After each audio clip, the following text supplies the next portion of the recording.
What's up, Dominic? What's up, G-Master?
Wow.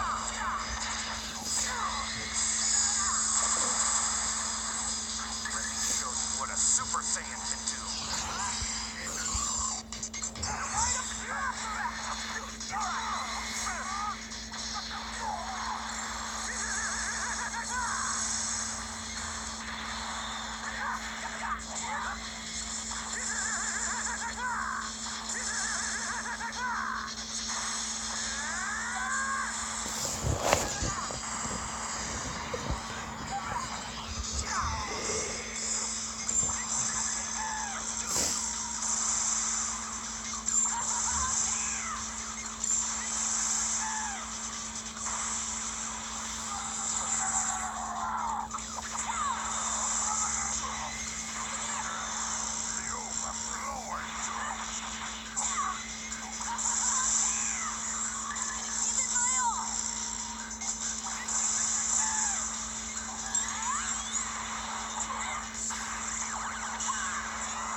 Nothing can rival this body.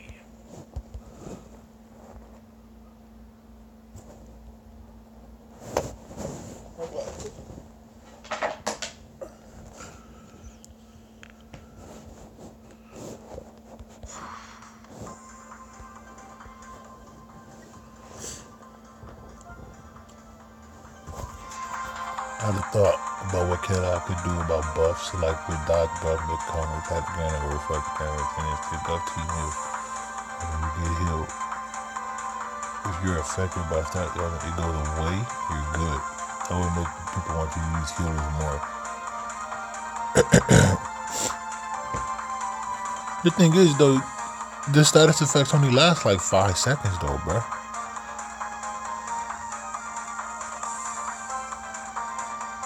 Yeah, man.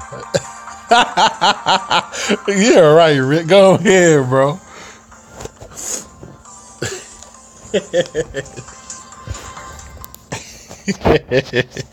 Hey, you funny, man. It's too early for you, dog. You know what? I see a man, and that's just the way it's gonna be.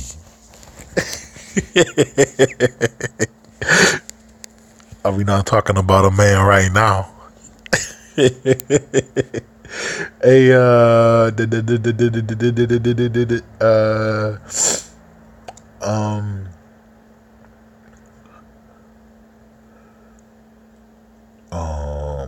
boom, boom, boom, boom, boom, boom, boom, boom, boom, boom, boom.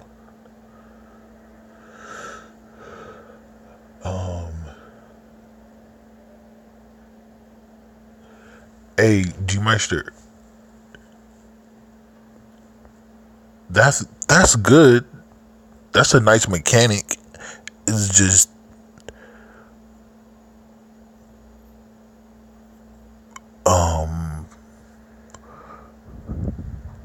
Dodge is still a PvP link though.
Wow, really?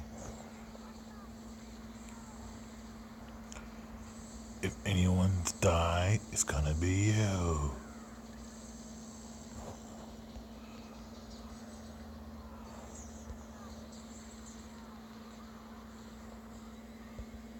Oh, wow, Frida couldn't tank that, bro.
Man, he already dodged. Oh my goodness. Krillin's gonna kill me.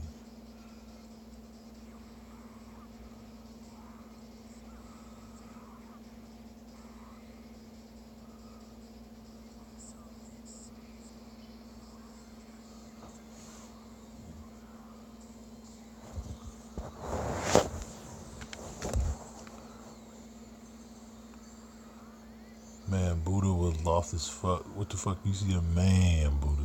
You mean right, so we gonna let this man go.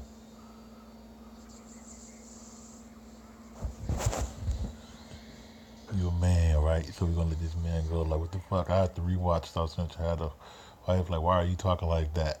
Karen, do you see a man? You been a woman. And but let us man and woman be one. No, you did, Rick. You really said that, dog. You really dragged that out, man. That's funny, dog.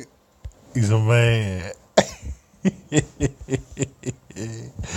Wow. What's up, Nick? The quick new Kaname win never is the Super Saiyan to Goku and Bardock. Got you good. Hell yeah, bro. Bardock's one of the most powerful characters in the game, bro. Bro, if Bardock come on the field and a certain amount of time has passed, he can keep you there and beat your ass. Like, dude, Bardock is a very, very, very, very, very powerful character. I think he's number one as far as like the most popular character to use in PvP. Let me check real quick. Bro, he's strong as fuck, bro. The dude is a threat like shit. Like he can personally take out your whole team if you don't fucking stop him at a certain point. He can easily beat your whole team. Where is it? Let me see.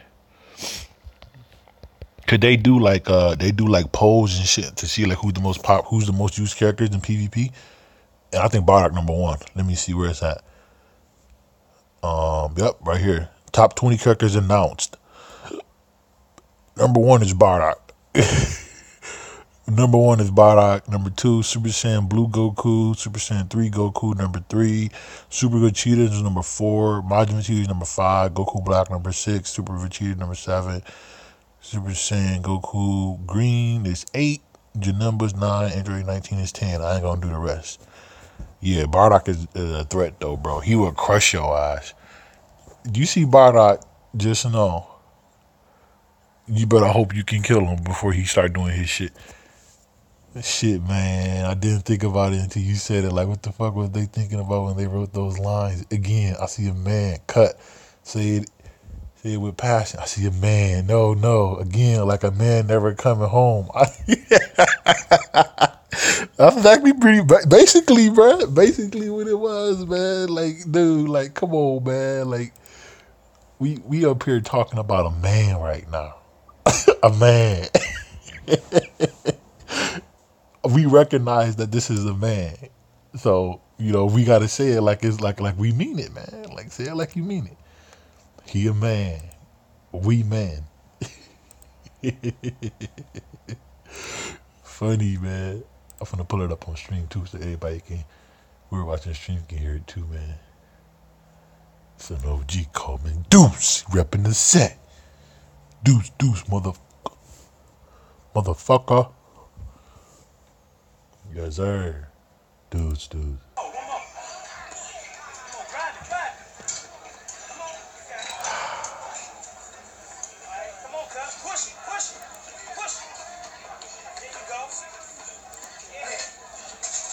Come on, baby. Here we go. Damn, that shit came out when I was 2 years old. Damn, it's an old ass movie.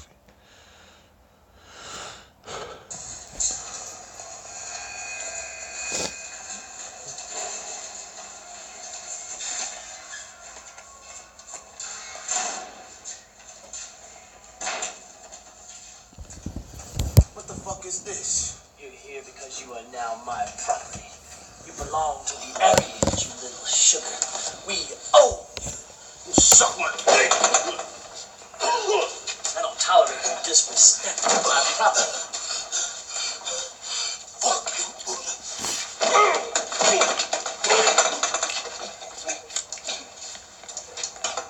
That's better. Now, let's get down to business.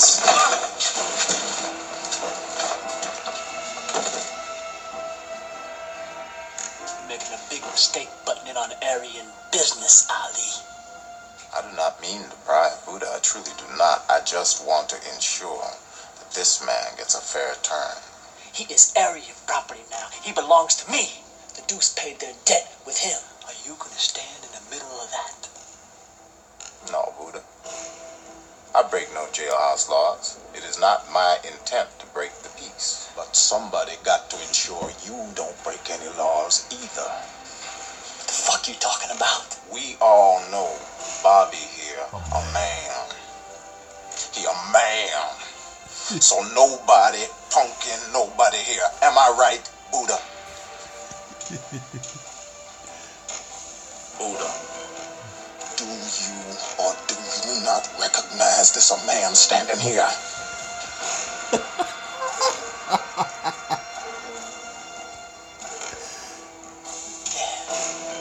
Yeah, I know he's a man.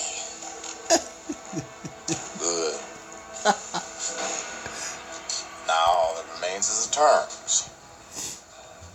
What is it you require of an indentured servant? Oh, what? A helper. Oh, well, cigarettes. Lots of cigarettes. Give me a specific number, Buddha. How many cigarettes? 15 bucks. Plus interest. Look, you don't have... Fire! What interest? Yeah, laundry, shoe shines, errands. I want his dessert for 15 years. Let's be reasonable. Let's say 3 months. All of the above for 3 months.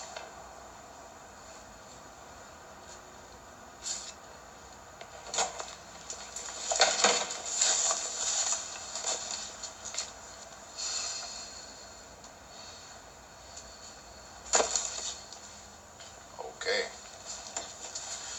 Let's eat breakfast.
Oh, man.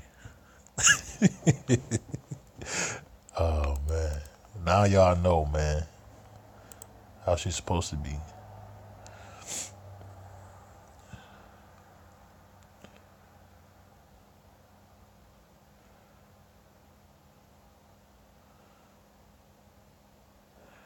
Hey,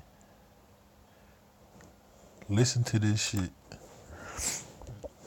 I thought this shit was funny when I heard. I thought it was funny. Y'all might not think it's funny. Let's just see if anybody think it's funny. Listen to this. Listen to this dude talk about One Piece though. Just listen to him. Listen to him. Listen though.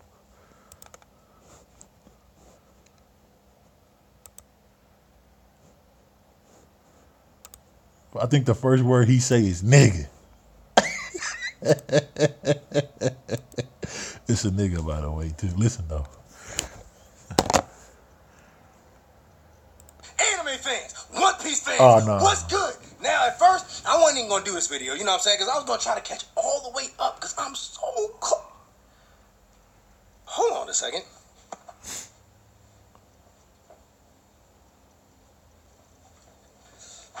All right, now we back. Yep.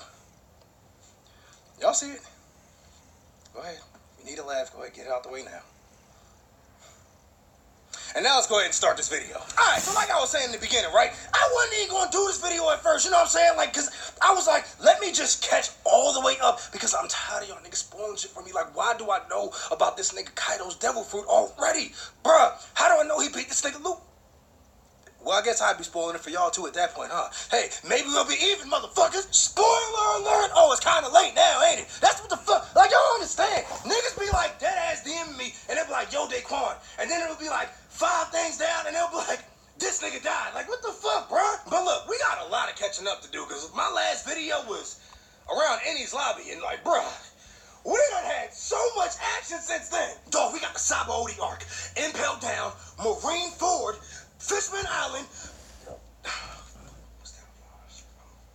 Fag Hazard, or I don't know what the fuck that arc sucked, nigga. And then the best one out of all of them, Dress Rosa. Oh, dog, oh my dog, Dress Rosa is the reason why I even did this video. This nigga Doflamingo was a villain. Bruh, this was the best villain I've seen in like so many fucking anime. Dog, out of every villain that we've seen in One Piece, he is like the real live villain, bro. This nigga wants to destroy the whole fucking world. But before we get into Dress Rosa, let's go ahead and yeah, right. Basically, back to, the Black 2K version. Look, I'm not even gonna lie to y'all, bro. I felt bad because like y'all remember my first video, and I was complaining, talking about I want to see this nigga Luffy take L's. And then, bro, I ain't even gonna lie, bro. That shit broke me watching my man get down on the floor and crying shit because he knew he can't do nothing when his crew disappeared and shit. I did the same shit though, you know what I'm saying? Like I don't think a lot of people take in all the emotion-filled moments in anime. You know what I'm saying? Like, bro, that was one of the most emotional moments because Luffy is watching his crew die in front of him, or at least that's what he thinks. And he can't do anything about it. Like, bro, do you know how much that shit would hurt you? You just have to watch. There's literally nothing. Nigga, I be crying. I want to cry right now, nigga. But I'm too tough for that. You know what I'm saying, nigga? Plus, I'm going to be the king of the pirates anyways. They already see, you know what I'm saying? Y'all see it, nigga. Basically, a nigga like me can't be seen crying in public anymore. You know what I'm saying? Like, nigga, I ain't eat no bitch fruit. You know what I'm saying? Nigga, I eat the gum fruit. Fuck out of here. You know what I'm saying? But anyways, look. After that emotion-filled moment in Saba Odi, then we go to Amazon titties, nigga. It was titties everywhere. Dog, as soon as my nigga Luffy stepped on the island, ain't nothing but titties everywhere, nigga. They should have had Sanji a in this arc. Like, what the fuck, yo? They gonna send my man Sanji over to the land of transsexuals, nigga. Why you gonna play my man Sanji? You know damn well this nigga a pervert, so he's still looking at the niggas that like dress like girls. Because I can't say they girls, they niggas. Like, I don't know, that's 2018, I don't know what the fuck call him. But anyway, this nigga Luffy is over there, he gets locked up, and he got bro, he had a line. I'm talking about, bro, the whole town is lining up to pull this nigga's dick. I am not lying, bro. Everybody who watches One Piece can vouch for me. Y'all know damn well I'm not lying.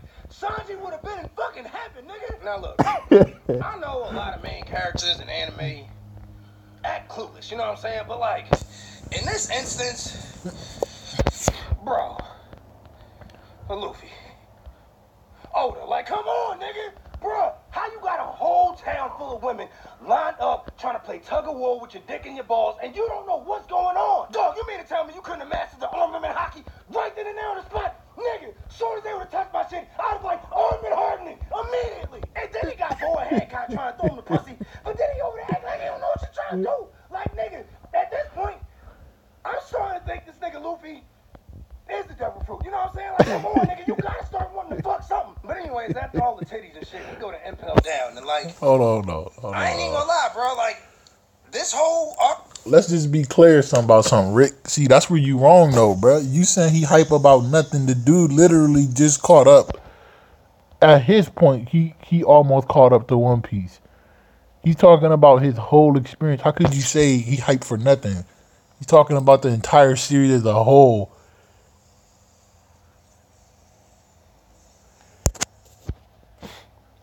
Like, y'all gotta understand that. Like, he's not just talking about One Piece in general, about One Piece moments. He's talking about the entire series. Like, One Piece is a real good series.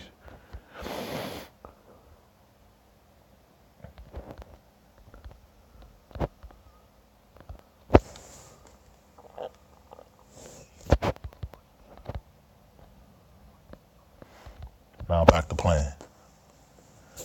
That's not coke, man. That's hype off the series. Hey, I ain't gonna lie. I felt the same way about fucking Kingdom. Man, if I would have been talking about fucking Kingdom, dog, about how I'm almost caught up to the manga, bro, I would have been doing the same shit. The same shit with Tori. Man, I'd be hyped off a lot of manga, dog. If I would have just went out and made a video about the shit I read, bro, like, not anime, just read, like, I'd be the same way. 70 Sins, Kingdom, Vagabond, fucking Toriko when I caught up to it, Hunter x Hunter, Berserk, man, Naruto manga, Bleach manga, One Piece manga. Like as I was catching up, like reading from the beginning forward. Well, with the 1,000 Year Blower arc, I read that from the beginning of the arc forward. Like man, shit crazy. So we gonna act like dude didn't just sniff a whole bird 2 times when he took a deep breath and sniffed. No, Rick. You want to see the video? I can link it. Art made me gain a new respect for gay people. Like, I ain't even gonna lie, you know what I'm saying? I don't know why I took an animated motherfucker to make me gain that, but like, dog, I'm not even gonna lie. Like, this nigga Bon Clay is a real ass nigga. I ain't even gonna lie to y'all, bro. My man Bon Clay, he motivated me to come out and tell y'all straight up. I'm broke, you know what I'm saying? Look, I know y'all was expecting me to probably sound gay or something, nigga, nah, but I'm broke. If y'all want to donate, like, I think it's like a donate button on YouTube now. I don't even know how to use that joint, but I'm pretty sure y'all do, so go ahead and use that for me real quick. You know what I'm saying? But nah, dog, him and Yvonne Cole. Nah, not even just them. All of them gay niggas in the little club that they was in, you know what I'm saying? All of them niggas was real, bro. They all rolled for my man Luffy. No homo. So after Luffy breaks out of Impel Down, y'all already know that's when shit got real. That's when we go to Marineford. Don't cry, bro. Hold on a second, y'all. Alright. Yeah, so then we go to shit. Marineford. Bro, I don't know why I couldn't say that shit without crying, bro. Like, for real, man. But, like, Marineford, dog. Marineford was the realest arc that they had in One Piece, bro. Like, this was the most emotional arc ever. Like, bro, how you gonna let 2 niggas... Y'all already know what happened, right? You know what I'm saying? So I can say it. Do I have to say, like, spoiler alert? I'm saying, I'm talking to myself. I forgot that I'm fucking talking to that camera. How y'all gonna have us grow to love this nigga Ace and then kill him off? Like, bruh, and the shit that blew me is that everybody keeps saying, oh, it was Ace's pride that got in the way. That's what got him killed. No, the fuck it wasn't. This bitch-ass nigga Luffy was trying to grab a fever card. Ace was trying to protect him. Luffy, why are you trying to save a card that shows you if a nigga's alive? What's up, pimp? When a nigga's literally about to die right in front of you. How you doing, bro? Backwards are you? Nigga, save Ace and then save his fucking card. Nigga, you can make plenty more of them bitches. And even if you can't, nigga, I'm more concerned about the nigga being alive than a fucking piece of paper. Like, my nigga, there's literally a whole war going on in front of you. Like, niggas are dying left and right. How do you even find time to even notice that you lost a piece of paper? But anyways, look, man, one thing we gotta talk about when we talk about Marineford is my nigga Whitebeard, dog. This nigga was the realest nigga in One Piece. This is what I want everybody in the comment section to do. Name one nigga that's realer than Whitebeard. Name him, bro. Niggas trying to say Shanks. How? He ain't fought nobody. He stopped the war. That's it. Nigga ain't fight nobody, bro. Well, he fought Kaido for it, you know what I'm saying? For Whitebeard and shit. But like, yo, I guess yeah, Shanks a real nigga. But like, dog, niggas try to say other people, like, really a real ass nigga. He talking like, okay, look, well, Whitebeard's still a real ass nigga. Whitebeard is my dad too. Y'all should have seen how happy I was when he showed up at Marineford, bro. When all them other ships showed up, but dude, my nigga Whitebeard showed up from under the sea. I ain't gonna front, nigga. I was crying and shit. Like always, y'all already know, bro. Like, nigga, any nigga who watch anime and really enjoys it like I do and get as hype as I do, is gonna cry when shit like that happen. Like, look, I already know anime is not made to please the fans, because if it did, then a lot of anime probably would be really fucking short. But during the Marineford arc, when Whitebeard, you know what I'm saying, had them tidal waves coming in, and then Aokiji fucking froze it, why ain't this nigga just break that shit immediately? Like, this nigga took so long to fucking break them bitches. Nigga, as soon as he would have froze them, I'd be like, psych, fuck out of here, nigga. I understand them battling on the ice, but like, yo, I would have broke all of that shit over all of them Marines. Nigga, fuck every one of them niggas, bro. Definitely Aokiji, not Aokiji, he a cool nigga. Akainu, fuck that nigga. Kakainu, that nigga's a bitch. You know what I'm saying? And your man Kizaru, like, he kind of laid back, but he's still a bitch too. But on the low, even this nigga Garp is a bitch. Bruh, how you gonna stop my man Marco from saving this nigga Ace, dog? You bitch ass nigga. You ain't crying shit. Yo, somebody shoot this nigga. You do it then, you bitch ass. Well, I mean, you did do it, but you still a bitch ass nigga. You shouldn't even done nothing, bruh. You know you didn't want Ace How many to die. orbs you got, If you didn't want the nigga to die, then, like, if you ain't gonna help him, just move the fuck out the way, nigga. Close your eyes like you was just doing. And then when Ace does get killed, you over there talking about, yeah, Sengoku, you better hold me back, guys. I'm gonna kill that damn rock. You ain't gonna kill that nigga. You ain't gonna do shit. Bro, everybody knows any nigga that always says, yo, you better hold me back. You ain't gonna do a goddamn thing, bro. You could easily got past that nigga Sengoku. But anyways, I ain't gonna keep talking about this nigga Garp, you know what I'm saying? Because this thing got on my nerves the whole entire Marineford, you know what I'm saying? But like, bro, my man Whitebeard, dog, he died the realest death of any nigga, and that would never be me, because I ain't gonna lie, nigga, there's plenty of times I'll run. I don't give a fuck, you know what I'm saying? Nigga, I got powers and shit. Even if I did, if they don't match up to yours, I'm gone. Dog, my nigga took all of that damage, died standing, and without one single scratch on this nigga's back his entire life. Lord knows the nigga ain't never got no pussy. But regardless, he was still the realest nigga ever in One Piece. And one thing I wish we could have saw while he was alive was him versus Kaido. You know what I'm saying? I think he probably gonna give us that maybe one day in the future. You know what I'm saying? Something that happened in the past when both of them was in their prime. Even though Kaido, like, this nigga's just never gonna die and shit. You know what I'm saying? Like, I don't even know if this nigga, do you fall out of your prime if you're immortal? But anyways, look, after that, we got the Fishman Island arc. And like, this one, it was good. I ain't gonna lie. You know what I'm saying? Because after that, we had Punk Assard. You know what I'm saying? And that was ass. Like, y'all clearly could tell. You know what I'm saying? But like, Fishman Island arc was straight because like, this nigga, I felt like Arlong had way more resolve than, old boy, Hody. You know what I'm saying? Like, he had way more resolve than Hody. Like, oh, that sound weird as shit. Hody. Is this Horty? Ain't the nigga named Horty? Horty Jones. I'm tripping. Fuck that nigga. That nigga's a hoe. Hody. Like, I knew he was a hoe ass nigga when we saw him, but like, he really proved that he was a real live bitch ass nigga when he blocked Zoro's move with his own man, his own people, bruh. Now, the reason why I did like this arc is because they got to show off a few of the new techniques that they learned during the time skip. You know what I'm saying? Like, Zoro with all his new moves. This nigga was fighting underwater. How you fighting a fish man underwater? And almost beat this nigga, bruh. He was gonna win. Then we got my man Michael Jackson over here, my nigga Sanji over here, moonwalking and shit. Then we got this nigga Luffy using Conqueror's Haki to knock out 50,000 niggas, bruh. Yes, you heard that correctly. 50,000 niggas. And the reason why I'm saying niggas is because during the whole Fishman Island arc, you learn that the fishmen are black people. Dog, my nigga Martin Luther Jembe was always preaching about equality to these niggas. You know what I'm saying? Trying to be equal with the humans, but still at the same time, like, yo, fuck them niggas, bro. Them niggas don't want to beat me. I'll beat the shit out of them niggas. And then you got my man Arlong X over here that's like, yo, fuck that. I don't even want to beat with them niggas. Let's just kill all of them. Fuck them. I ain't even gonna lie to y'all. Look, I sided with Arlong for like most of the whole Fishman Island arc. Besides, like, when he wanted to kill the kid. You know what I'm saying? That's when I felt like he was going way too far. Like, bro, you shouldn't have treated that little kid any type of way. Because that was the nicest little girl ever. She was so cute. I was like, oh, look, I would have treated her so nice. Bro, I would have beat the shit out of every single one of them bitch men. You know what I'm saying? That would have put their hands on her, dog. I'm trying to tell you. This little girl was so nice to these niggas. And then, like, she was smiling just to hide the tears all the time. And then, like, even when niggas would hit her and shit like that, she would act like, you know, nothing happened to her. I was like, dog, why the fuck y'all hitting that little girl? Hit me. Nigga, I'm right here, bro. Like, bro, I be taking anime so serious that I be like that ass feeling like they can like hear me through the screen and shit. Like, I be expecting like as soon as I yell, one of them niggas gonna turn like, yo, who the fuck you talking to? But anyways, look, it's been a long journey. And now we address Rosa. Yeah, you right, because I ain't gonna talk about Punk Hazard. That shit was ass. Dog, my man Doflamingo was the most villainous villain that we have ever seen in One Piece. Bruh, Law was about to kill this nigga, and this nigga was like, hey, yo, Law, you remember your man, Coruscant? I had fun killing that nigga. Fuck that nigga, bro. I'm so happy that nigga's dead. Fuck you and that nigga, bro. Like, dog, I'm not lying, bro. He was about to die. And the first thing he does is start dissing his own dead brother that he fucking killed. Bruh, the Japanese voice actor for Doflamingo deserves a fucking Nobel Peace Prize, dog, on this nigga's voice.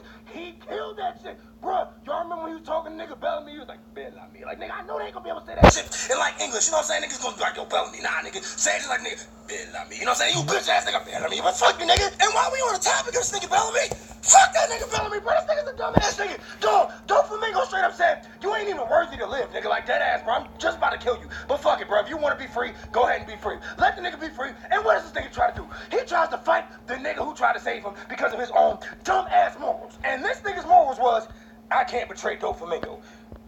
The same nigga who literally just said, I'm about to kill you. You fucking idiot. Bruh, Doflamingo kept telling this nigga over and over, your life is worthless, nigga. Like, you dead ass a bitch. You lost every single fight that I told you to do. Like, nigga, I told you to kill the nigga Straw Hat. You ain't do it. I told you to fucking win the competition. Nigga, you lost the first round. Fuck you mean? One thing I can say about Doflamingo is that I felt this nigga. You know what I'm saying? Like, I felt this nigga on a spiritual level. Because, like, coming from, like, a poor home, nigga, I would be blown as shit if my parents were rich and then they subjected me to a life of poverty. Like, fuck that nigga. I'd have been right behind that nigga back too. Like, yo. Now, he did have some fucked up ways. You know what I'm saying? Like, wanting slaves and shit. But that's like normal Celestial Dragon type shit. You know what I'm saying? Which everybody fucking hates Celestial Dragons. But, like, I felt this nigga when he offed his dad. You know what I'm saying? Now, his brother, on the other hand, he ain't deserve to die. You know what I'm saying? That was pretty fucked up. Like, I don't think that he deserved that. You know what I'm saying? Because, like, he was trying to just do nothing but good. He just didn't want Doflamingo to destroy the fucking world like he wanted. And he wanted Law to stay alive. Like, bro, Law was a little kid that was fucked up in the head because of all the shit that happened. He was just trying to help. But in the end, his ruthlessness made me like him a whole lot more. Like, I ain't gonna lie, bro. The fact that you killed your fucking dad and your brother with no hesitation and with no remorse whatsoever, like, he was actually happy that he did it. But look, before we get ahead of ourselves, I want to just address something real quick. I want to talk about this awakened devil fruit power shit. Yeah, I've only seen Doflamingo so far, but I know Katakuri has it too. But like, I've only seen Doflamingo, but like, bruh, just because you awaken a power, like, my nigga, it's strength. You know what I'm saying? Like Zoro talking about he can cut through anything. My nigga, why don't you cut through Law's fucking Sea Prism Stone cuffs then, nigga? Like, you're landing like, nigga, there's nothing I can't cut. Nigga, it's fucking strength, nigga. It's a fucking bird cage and nothing but strength, nigga. Why don't you fucking cut it? Like, bro, I can't wait till this nigga Luffy gets his devil fruit power awakened, you know what I'm saying? Like, what is this nigga gonna be able to do? Fucking touch and turn to dildos and shit? Like, bro, how does this nigga Doflamingo touch and turn to strength? Like, that don't even make no sense. Like, I know we try not to make sense of shit that happens in anime, because it never will, you know what I'm saying? Like, bro, the nigga Luffy's made of rubber. That makes no sense whatsoever. But I'm just saying. But anyways, man, I'm done with Dressrosa. I'm on Zoe right now. I'm on episode, I think, like 774. Bro, I can't believe I made it this far. Like, nigga, y'all remember just 3 months ago, I was like on episode 20 and saying, ain't no way in hell I'm finna watch 800-some episodes. Now I'm about to catch up. Y'all understand how happy this makes me, bro? Like, this really makes me feel like I accomplished something. You know what I'm saying? And I know, like, watching almost 800 episodes or something kind of means that you ain't got a life. You know what I'm saying? So I ain't really accomplished nothing. But, like, since I do videos on this shit, I feel like, yo, I really did accomplish something. I can't thank y'all enough for putting me on to One Piece. You know what I'm saying? Not only just One Piece, all the shows that y'all putting me on to that I have to look forward to. I have all the shows that y'all have suggested to me to look forward to. And what y'all have to look forward to is all the videos that I have to come from watching all of these shows. To come from watching all of these shows. See what I said about porn references in my videos? I knew in the beginning I was different. Niggas. It was funny as shit. Swear to God. Oh man, what a guy.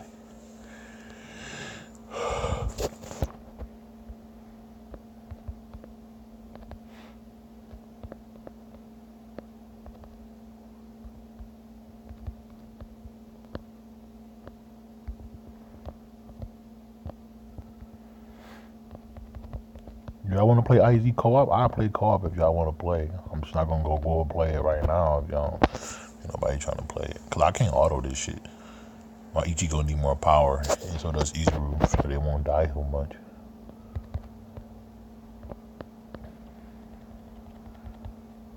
I gotta set up my second account. Try to get some pots on there too. Ryuki.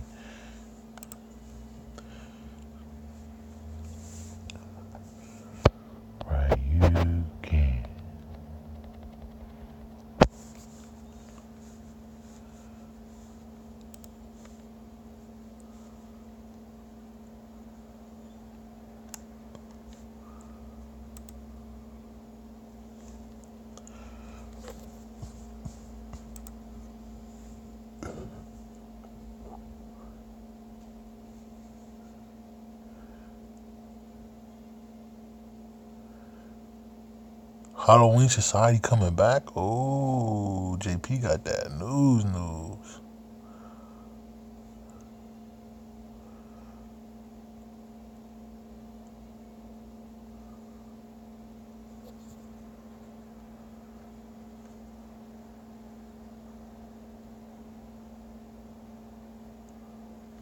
We'll have to check that out, cuz.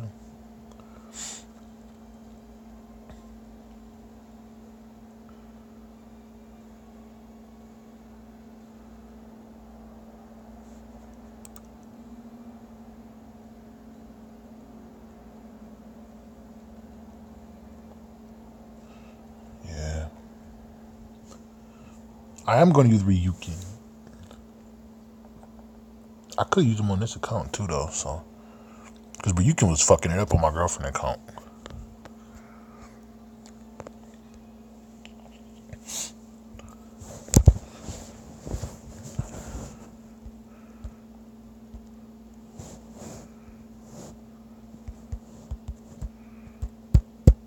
Well, actually, I need to play on this account, so I'm not going to even set them up. I actually need to play because I want to get more pots than what I'm going to be able to get by what's her name?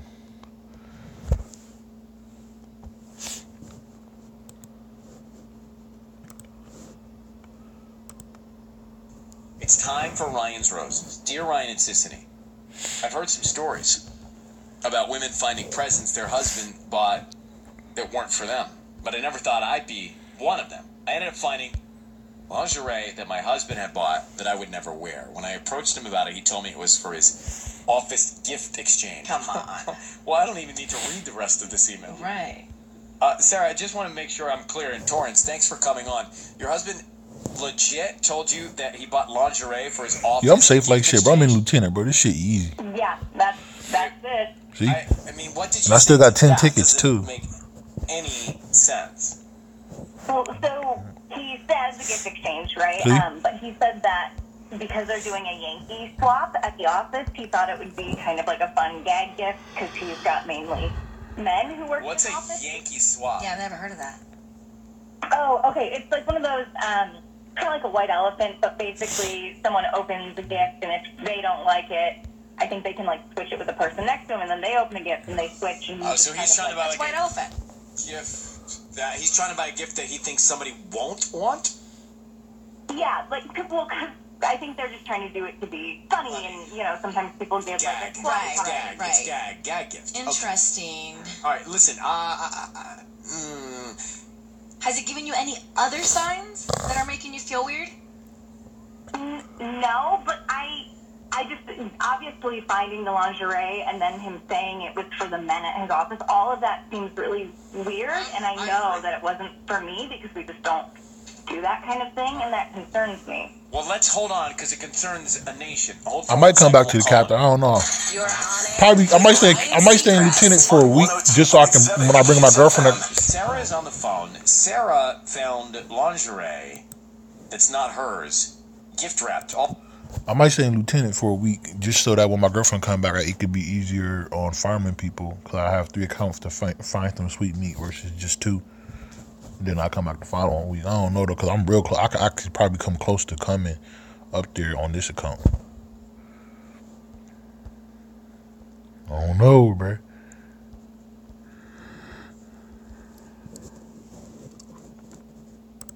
All ready to give away.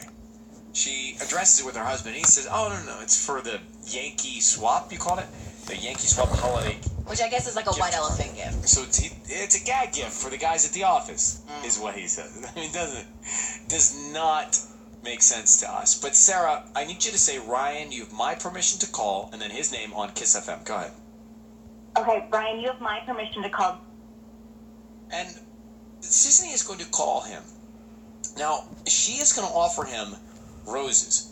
The idea is to find out who he wants to send them to, and then if he puts any sort of emotion or detail or something on a card. We're going to stay very quiet, and then when I tell him he's on the air, we can all chime in. But bear with us while we try and get as much information as possible, okay? Yeah, thanks, Brian. All right, good luck, Sarah. Here we go.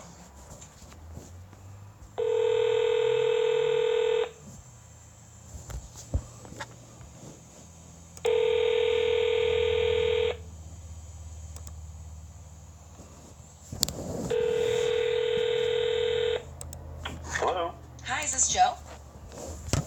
Yes, it's him. Hi, Joe. My name is Vivian. I'm calling from Bees Flowers. We're brand new here in Torrance. How you doing this morning? I'm good. How are you? I'm good. Thank you for asking. So I'm trying to promote my new business here, and we're reaching out to local residents and giving you the opportunity to send a free dozen red roses to anybody that you'd like today, and in hopes that you would just refer us to friends and family. No, I'm good, I think. Thank you. Oh, are you sure? I mean, they're absolutely free. I don't need any credit card info, billing info, anything like that from you. Just the name of the person you want to send them to and a note, and they can get it No, by I lunchtime don't. today. I'm not really interested, actually. I don't really, no, there's nobody I really want to send them There's to. nobody in your life that you care about to send free flowers to? Not anybody? No, I can't. No, I'm good. Thank you very much. Are you sure? Because they're free. No, you know what? There's no thank you. Honestly, you really would be helping me out. Because I'm- you're like the you fourth know what, person I'm that's sorry. hung up on me. And I'm good. Well, sorry. No thank you. Well, Joe, my name is Ryan Seacrest. Your voice is being broadcast on the radio right now. I need you to know that. I've got Sarah, your wife, on the phone. Why wouldn't you want to send them to Sarah? Sarah, say hi. Yeah. So why not to Sarah, Joe? Well, I mean, there's just no. I don't know. I'm just Sarah and I are in a little bit of a rut, and she didn't come to mind, and that's.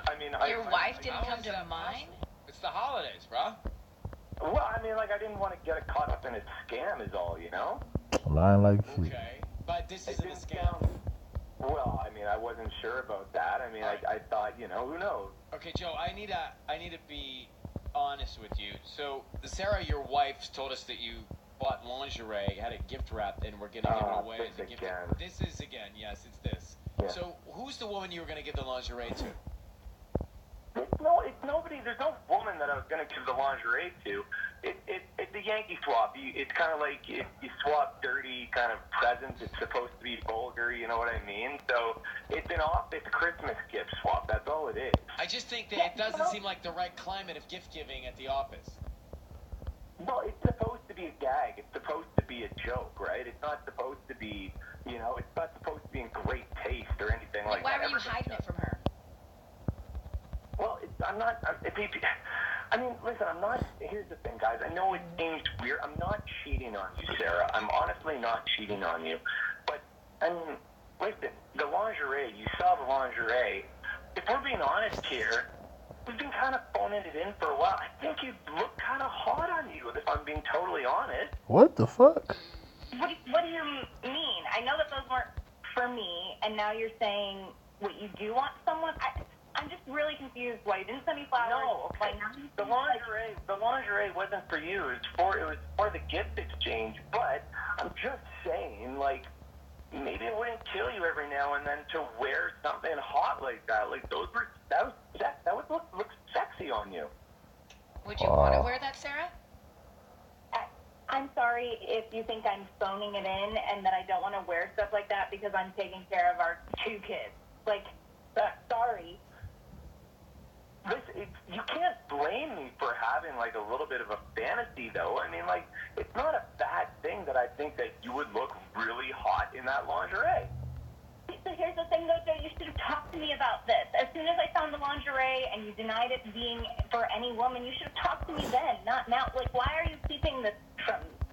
Well, because you've been tough to talk to lately, and, like I said, we've been kind of in a little bit of a rut, and, we haven't been all that great romantically, and, it's just been tough to communicate with you about that sort of stuff lately, that's all, and like I said, we've been kind of phoning it in lately. Well, this is being broadcast on the radio. I need you to know that. Joe, I'm glad that Sarah, look, this is dialogue. Yeah, this is isn't that dialogue, right? It could be or it couldn't be. Depends how you feel, Sarah. But Joe is speaking, it sounds like, pretty candidly. And it sounds like so are you. So, maybe there's something to this that you guys should handle or address off air. I don't think that Joe is cheating. I'm a little worried about this office party. But anyway, good luck and happy holidays, and I hope you guys can work it out. Yeah, All right. Thanks. Happy holidays, guys. Thank you. Okay, bye. Bye. So, I don't know that I believe the office. I don't know. The office party gift thing doesn't seem right, but I'm not so sure he's cheating. I think he is. Cheating like shit. Maybe they're just in Rut. an ebb. I get they're in a rut, but then why not just buy the lingerie for your wife from the get-go? Maybe he did. Yeah, maybe he did, and this was his way of... What? Yeah, maybe he did. Maybe So he he did. did. She finds it, and then he goes, "No, that's for this dude at my office." He was maybe a little embarrassed, too raunchy. All right, so do you think that Joe is cheating? I don't think he's cheating. I think he is. Can I just play a little sound? This was them a few minutes ago on Ryan's Roses. How is he ruining lives when she called him? She called him.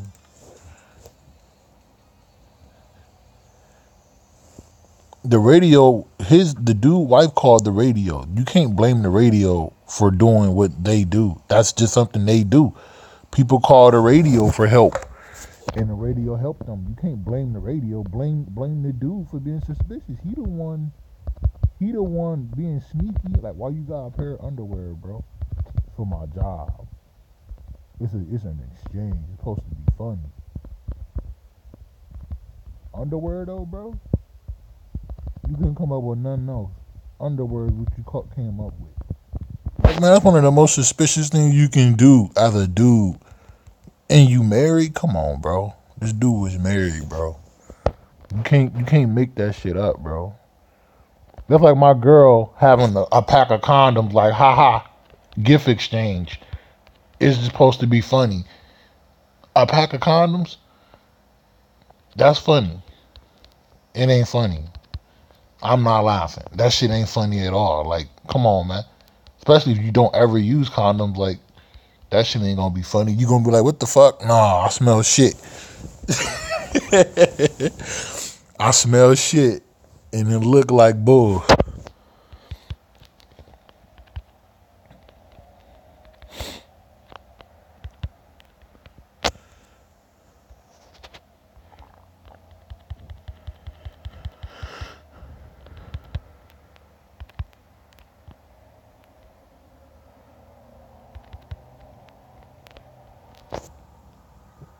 Motherfuckers love to say the radio ruined lives. Like, no, your ass doing some suspicious shit.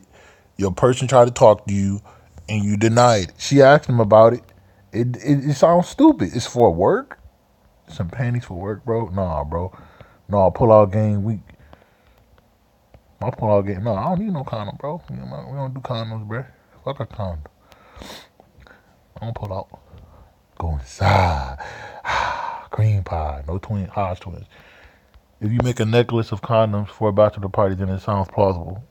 Who the fuck gonna do that, dude? You know most dudes dumb as fuck, right? Most dudes dumb as fuck. They wouldn't even think of nothing like that, bro. You clever, you would probably think of some shit like that. It's just the thing is, though, it won't work out like that, bro.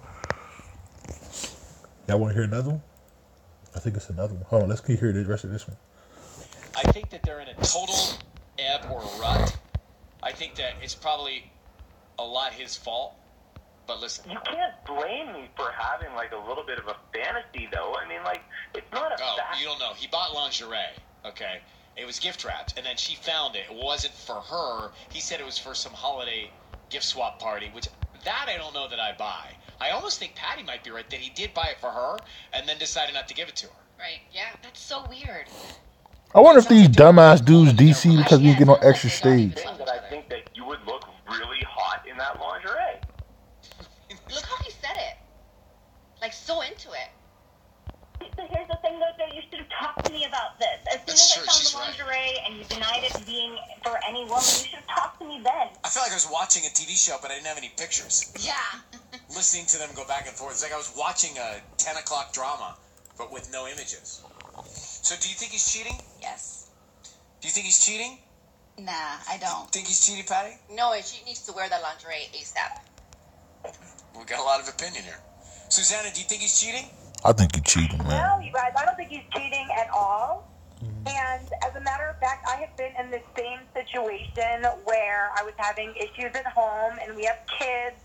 And I think this had to happen on the radio for them to have that, like, honest moment of him telling her what he needs.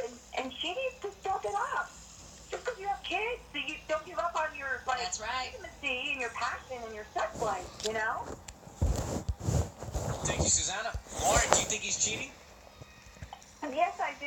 And I think he's just projecting on her so that it looks more like her and accusing and blaming her for the reason. Could be. Totally. Could be. I'm torn. You're going to side with him. It's not siding with him that I'm going to do. You're like Natalie Imbruglia. All right. She's talking about a song named Torn. Yeah, okay. So I'm Natalie Imbruglia, the singer of the song, because I'm torn. You're so torn. So I am torn. And I'm torn because I think something's weird about this. Heart, bro. Buying the lingerie and giving it at the office. Yes. I'm doing heart, bro. Just telling you. If he bought that lingerie for another woman, that is cheating. Well, I don't know that he did. I think maybe he bought it for her and then somehow chickened out. No, he made up that story on the spot because he had to turn it around. I'm going with my soulmate on this, Rodriguez and I. I think he got a little embarrassed. Sometimes guys they get excited about doing something and then before they execute. Yeah. Well, he needs to have more confidence around his wife. Well, we're not into his confidence calendar. Well, I'm just All right. Good news. Natalie and Bruno. Copyright strike like shit.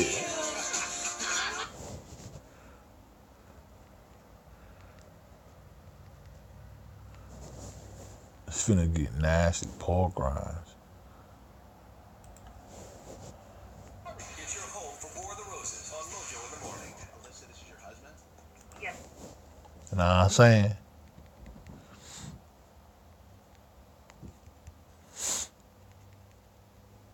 You gone, man.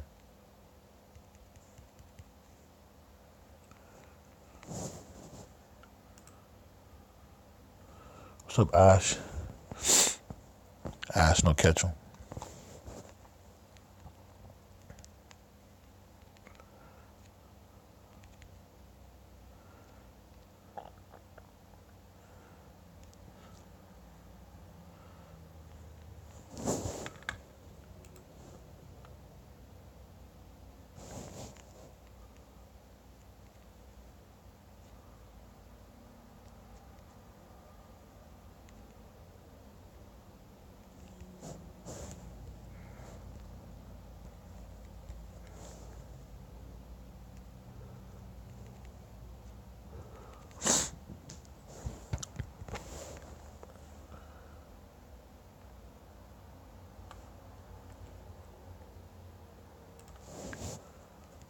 Hey, Shanti and Rich, you're about to listen to our full show.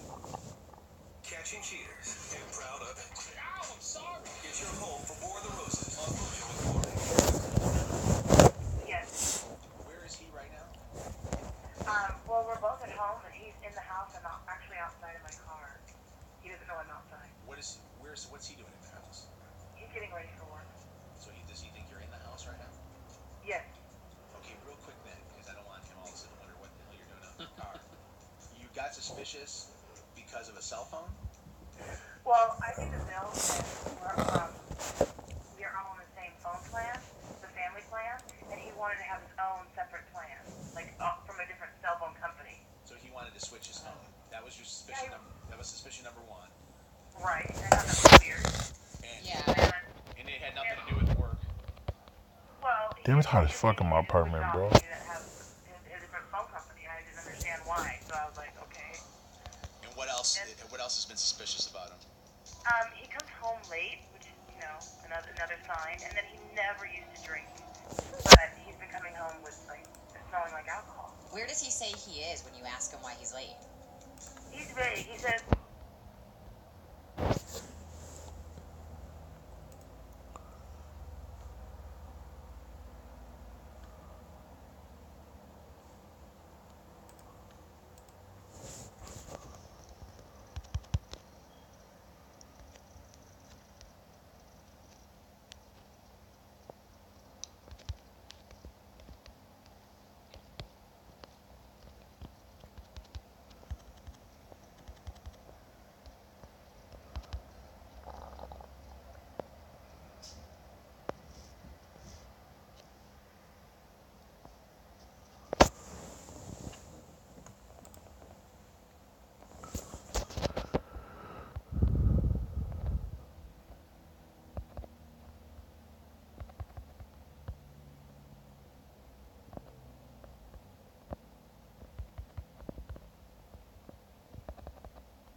I use Grammarly pretty much every time I type on my computer. details are important, small things are important. Same thing with sushi too. One single character can change sentence's whole meaning. Without grammar, I don't think I could finish my first book. When I made a connection with the people through the story that I can share, that's really is that. Well, ladies and gentlemen, Halloween Summers, or Halloween Society Summers, is coming back on the 10th of December to the 13th of December. Did we know it was going to come back? I think we already had a heads up that it was going to come back at some point. Alright, who's on this banner right here? Yep, Ash. Last time, you got the chance of pulling Little Yachiru, Halle Bay, and Ryuk. Alright, let me tell you this right now, that Ryuk sometimes is being used in Guild Quests. So, this banner here is only going to be around for 3 days, so it's up to you guys if you want to summon. If you guys are summoning, I'll tell you this right now, you are brave. Knowing that Christmas summons is supposed to be up, and we've got end of month as well. This banner right here is it's not a double chance. If you do a multi, you're going to get 20 of each droplet. But there are fillers on this gacha as well. Alongside those 3 characters, you're going to be able to pull, if you guys need these characters, is the Tag Team Retsu, Shojiro Sasaki Bay, and Sun Sun. Now, ask yourself the next question. Are you ready? Do you feel lucky with Halloween Society? Would you be summoning? Whatever you guys are going to be doing, let us know. I'm summoning on my main account. Yeah, I'm definitely summoning for Ruka. That's a must. It's a tricky one. Well, ladies and gentlemen, if you guys enjoyed the video, as always, if you guys could, just go ahead right now and smash that like button. Share this video with your friends and family. Subscribe to the channel if you haven't already. Because that's your boy, Dom. That's it.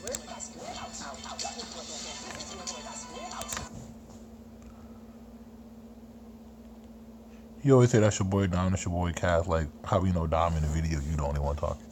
I'm sorry. How we know? We don't.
I hope one of these upcoming characters is non-affiliation for speed attribute, bro.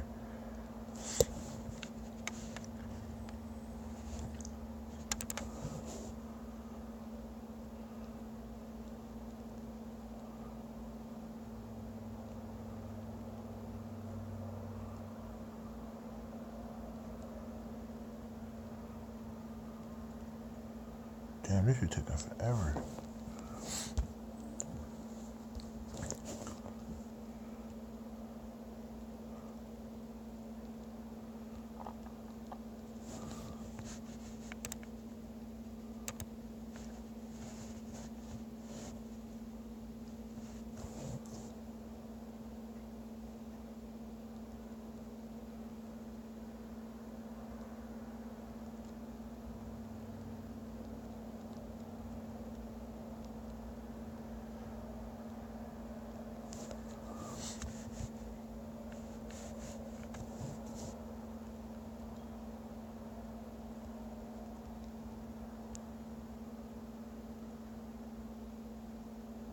What the hell, man? This phone lagging so much I can't even do GQ, bruh.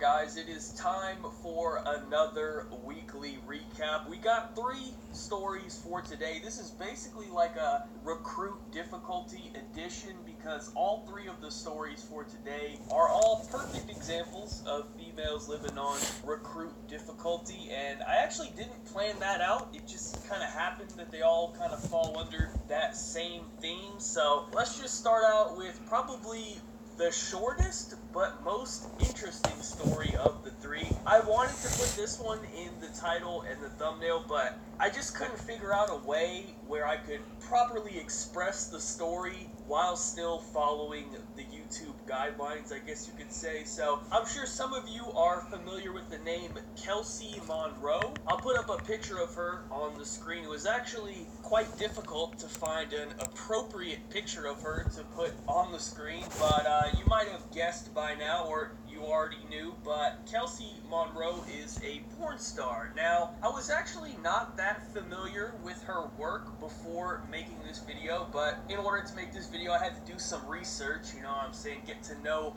the story in depth, and I actually did recognize some of her work while I was researching, but I just didn't know her, so I guess I kind of was familiar with her work a little bit, just not on a first name basis. That bitch everywhere, bro. How could you not know about her? She's been in the spotlight recently because she got pregnant, so I don't know what that means as far as her career is concerned. Probably gonna have to take a little break, maybe even retire. I'm not really sure. I would imagine she's not making any new videos at the moment, or maybe she is actually. I don't know. Some people are into that shit, but I would imagine you gotta be kind of careful doing that. You gotta remember, she dealing with them, you know, porn star dicks, you know what I'm saying? Got them foot longs, you know, that should be poking the fucking baby in the head and shit, you know what I'm saying? The baby's gonna come out with a fucking hole in his forehead or something, so, alright, let me stop. Let's not go any further on that one, but, anyways, the reason this made the news is because of who the father of this child is. Pornstar has contests where a lucky fan could have sex with her. How that fan now will be looking at 18 years of child support. You hate to see it. What do we even say here? So, first of all, I guess she held some sort of fan contest where the winner gets to smash. Now, this is an interesting fan contest. I don't really know the details of it. I guess this random guy, he won this contest. You know, if you ever are hosting another one, you know, I'd like to enter. Actually, you know what? I take that back. Never mind. I forgot the story we're talking about here for a second. But I guess this random guy won this contest or whatever, right? So congratulations, my man. I'm sure he was very What's up, my BBCs? Wow. Why wouldn't he be? Wow. What the fuck? You know, he doesn't know the crap that he's That ain't by Black, Saber. You know? But apparently, after he won this contest and he,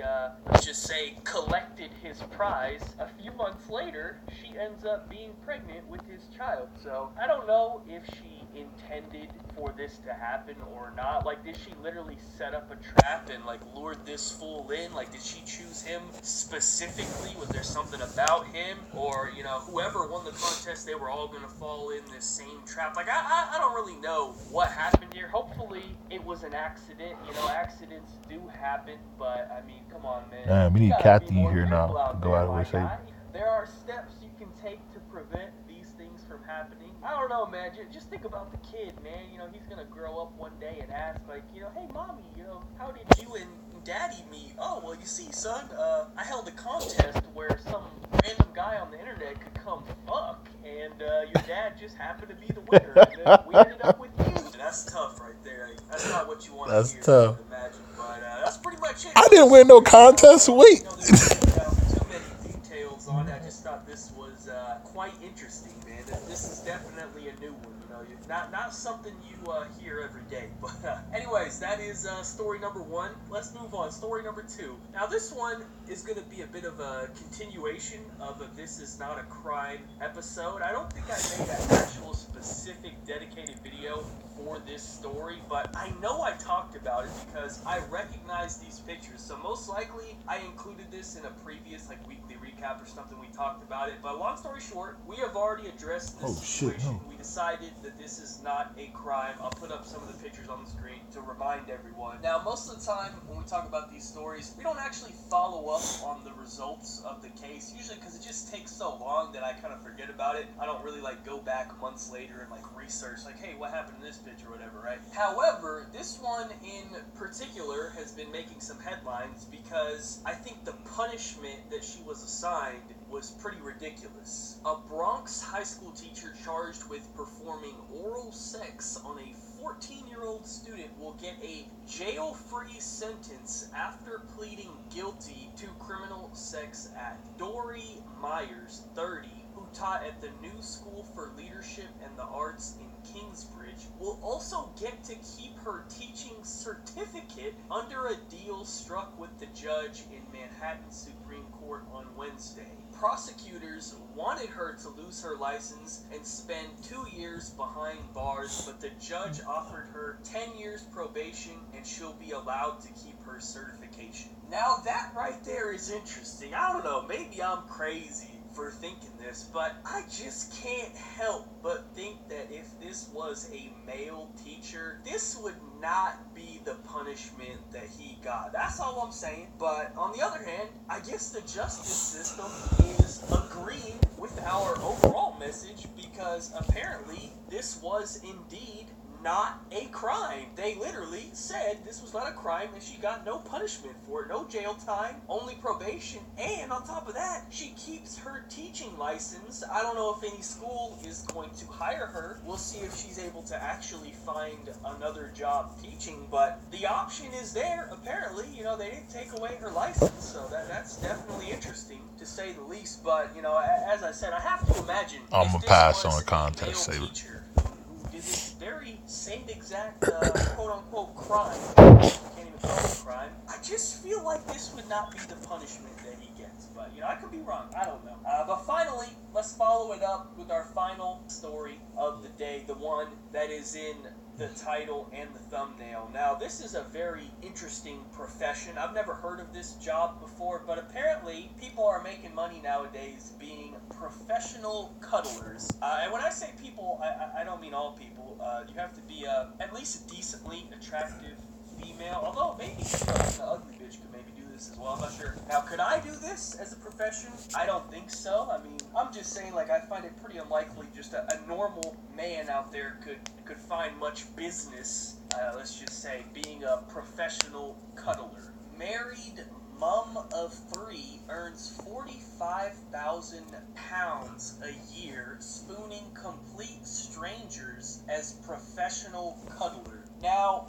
for all the people who live in America who may or may not be familiar with how much £45,000 is, I did the conversion to dollars, and that equals about $59,000. Let's just say $60,000. The average American household earns about $56,500 per year, so slightly more than the average household, and that's household, and that could be 2 people combined. So when you put it in perspective like that, that is extremely good. That is pretty fucking ridiculous, let's just say, to earn that by cuddling people. Now, obviously, the next piece of key information here is the visual evidence, because I know you must be thinking, well, like, you know, not everyone can make this sort of money being a professional cuddler, right? Like, surely you gotta be like a 9 out of 10 looking good as fuck, right? Well, not exactly, because I'm gonna put some pictures up on the screen of this woman. She is 35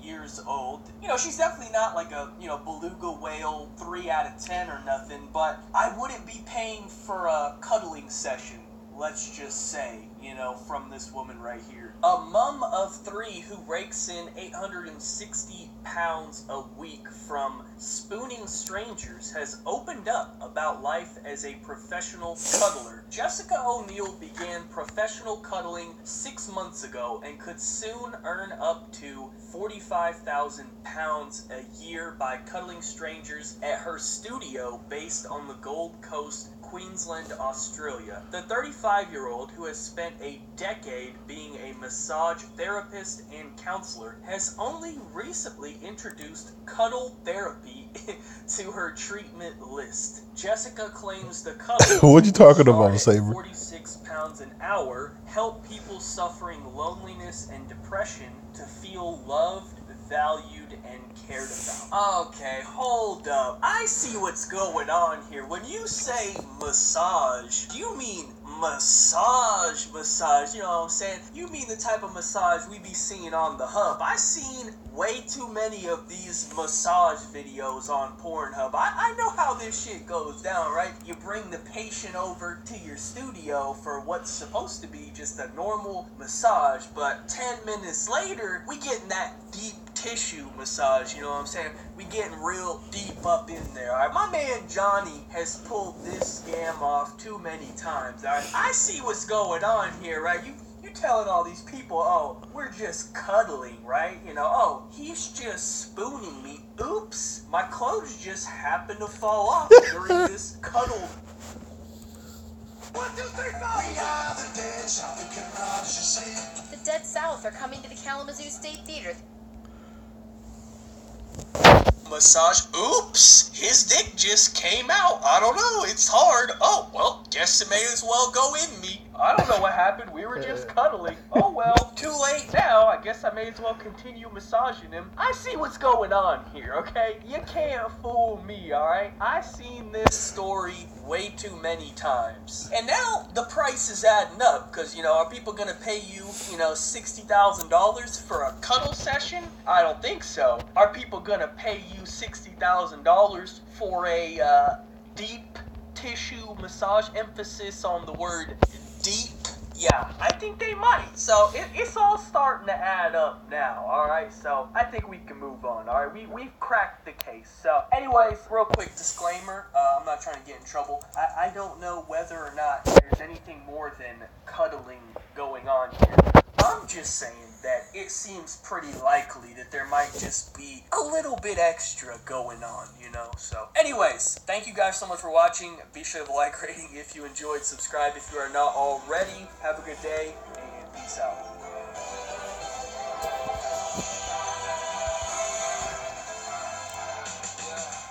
I can never ever find the right words, and there's no way this is real life. Alright, what's going on, guys? I am excited to say that I actually have a video for us to watch and react to today. It's been a while. This kind of brings me back to the good old days of YouTube, man. So let's just get right into it. Actually, hold on.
What's going on, guys? So I was on Twitter the other day and I came across this thread of new genders. Yeah, I'm gonna do a King Avatar reaction today, G Master. 2018, and I figured it was my responsibility to go ahead and share some of these with you guys. I do it after the morning stream, after 11 o'clock. It's important that we make sure to stay up to date on all of the new genders out there, because you never know when the information might be useful. Although to this day I've never actually met anyone who identifies as any of these weird, random, obscure genders in real life. I only see them on the internet, but apparently they exist in real life as well. So let's go ahead and get into it. I would also like to point out that each of these genders comes with their own special flag as well. That's how you know it's a legit gender, when they have their own flag. So let's go ahead and start things off with lithsexual. Someone who feels sexual attraction for others but does not desire the attraction to be felt back. Okay, that's pretty interesting. So I think what we have here is the Bill Cosby gender, the Harvey Weinstein gender. They had a strong attraction for these females without wanting the females to have the attraction for them. You know what I'm saying? Nothing weird about that, you know? Everyday stuff, as we see here. Next, we got the omnisexual. A person is attracted to all genders, however, it is not gender blind and can have preferences. Oh, okay, this one's pretty easy. This is what we call a whore.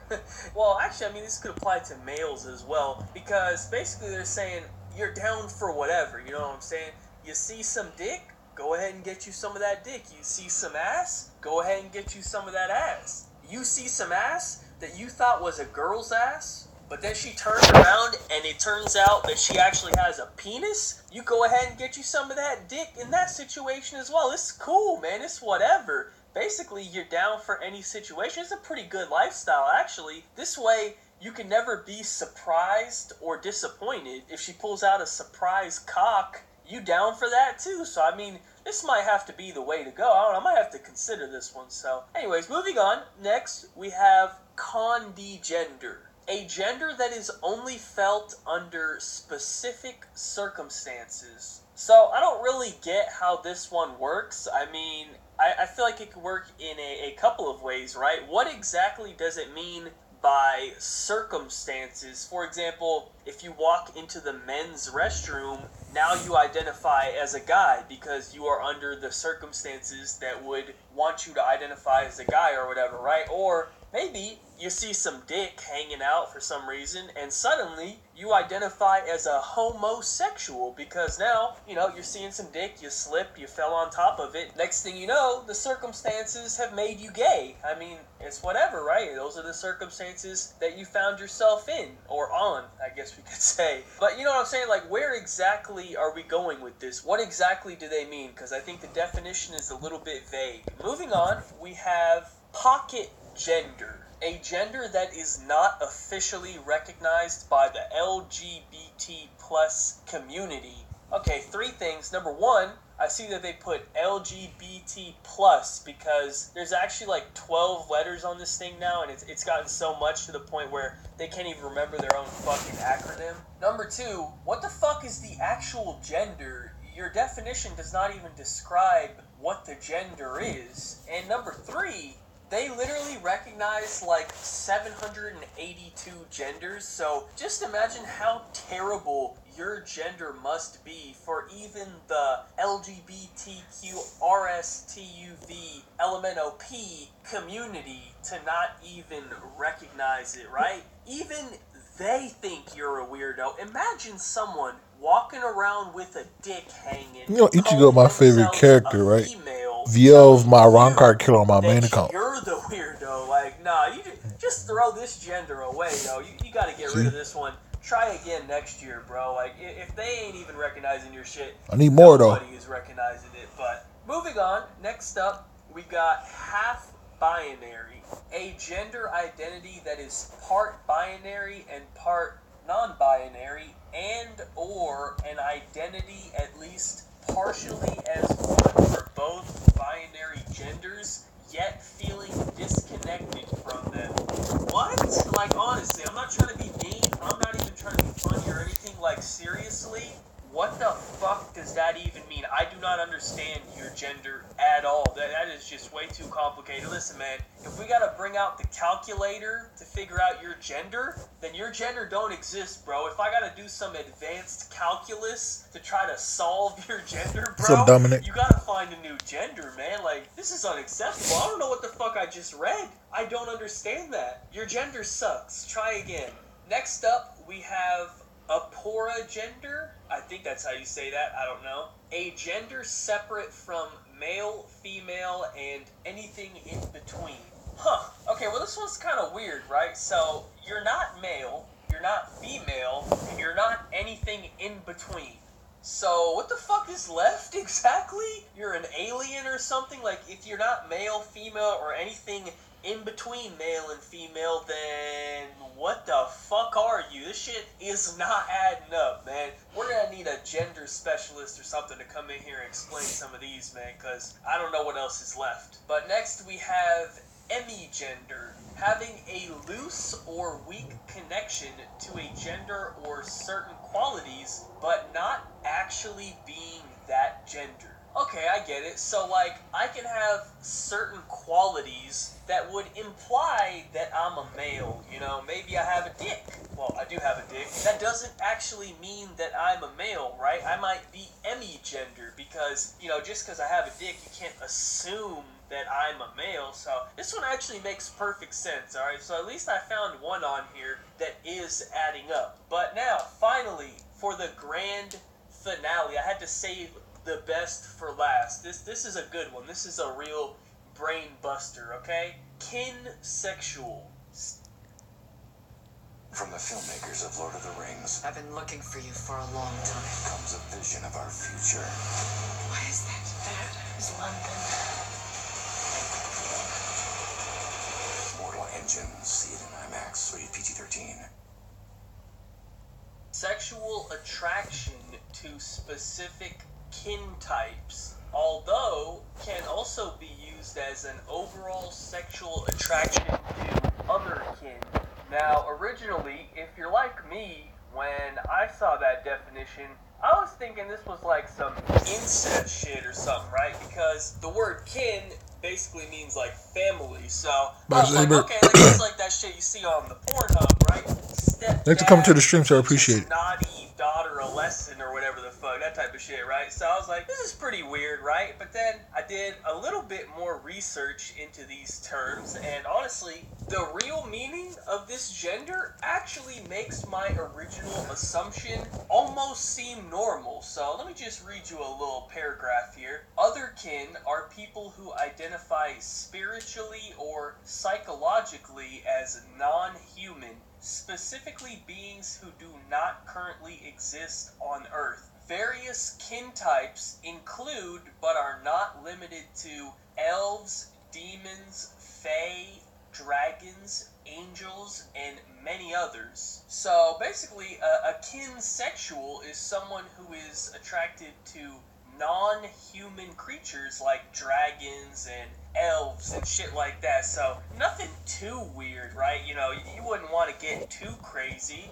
They're just looking for some dragon dick, you know? I mean, who wouldn't love a huge dragon cock every now and then, right? I mean, I sure wouldn't mind. But yeah, I think we can go ahead and stop right there. Keep in mind, we've only looked at like 10 of these new genders or so. There's still like 90 more, but this is about all I can handle for today. Maybe we can look at some more another day or something, but with that being said, thank you guys so much for watching.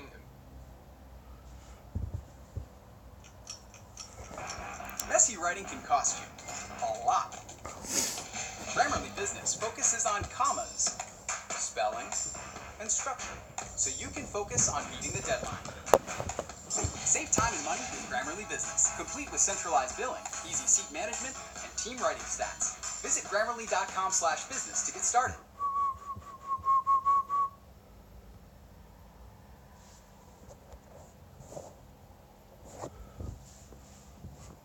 Alright, what's going on, guys? So, as you know, there are a lot of real weirdos goes out there in the world. You might not realize it just from your day-to-day life, but it all exposes itself on the internet because the internet provides these people with an anonymous shield to just say whatever they want with little to no repercussions for their actions. So a lot of the inner weirdness of these people tends to come out on the internet, whereas it's more suppressed in real life. So with that being said, I have gathered some of these comments from all around the world, and I think we should take a look at them and really use about it some as dude an talking educational about some shit. experience of how not to act. So with that being said, let's get right into it. Let's start off right here with a Facebook post from Sasha Gray. Alright, she decided to update her profile picture. Now, I'm gonna have to assume everyone knows who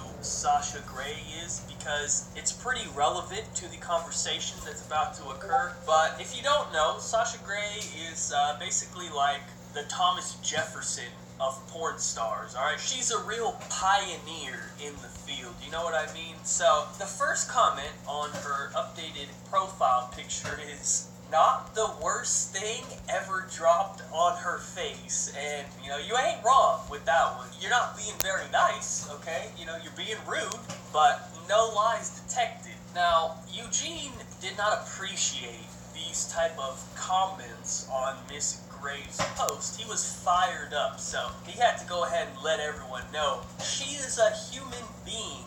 Threat her with respect. Treat her like it's your mother/sister, because face it, that's the truth. Maybe you do not see your sister in those poses, but just because she works in a taboo industry does not give you the right to become jerks. 827 likes. I'm sure he's feeling real good about himself, but I just can't agree with your comment, man. I really would feel very weird treating my mother/sister the same way that I treat Sasha Gray. I think that would be quite inappropriate, don't you think? I think this guy's response just perfectly explains it. I don't even have to do anything, so let's just see what he had to say. My mother didn't swallow buckets of cum for a living. Oh, don't worry, bro. This nigga getting DC, bro. Well, next up on the agenda, we have Miss Hannah, who decided to post her dress for sale in a Facebook group.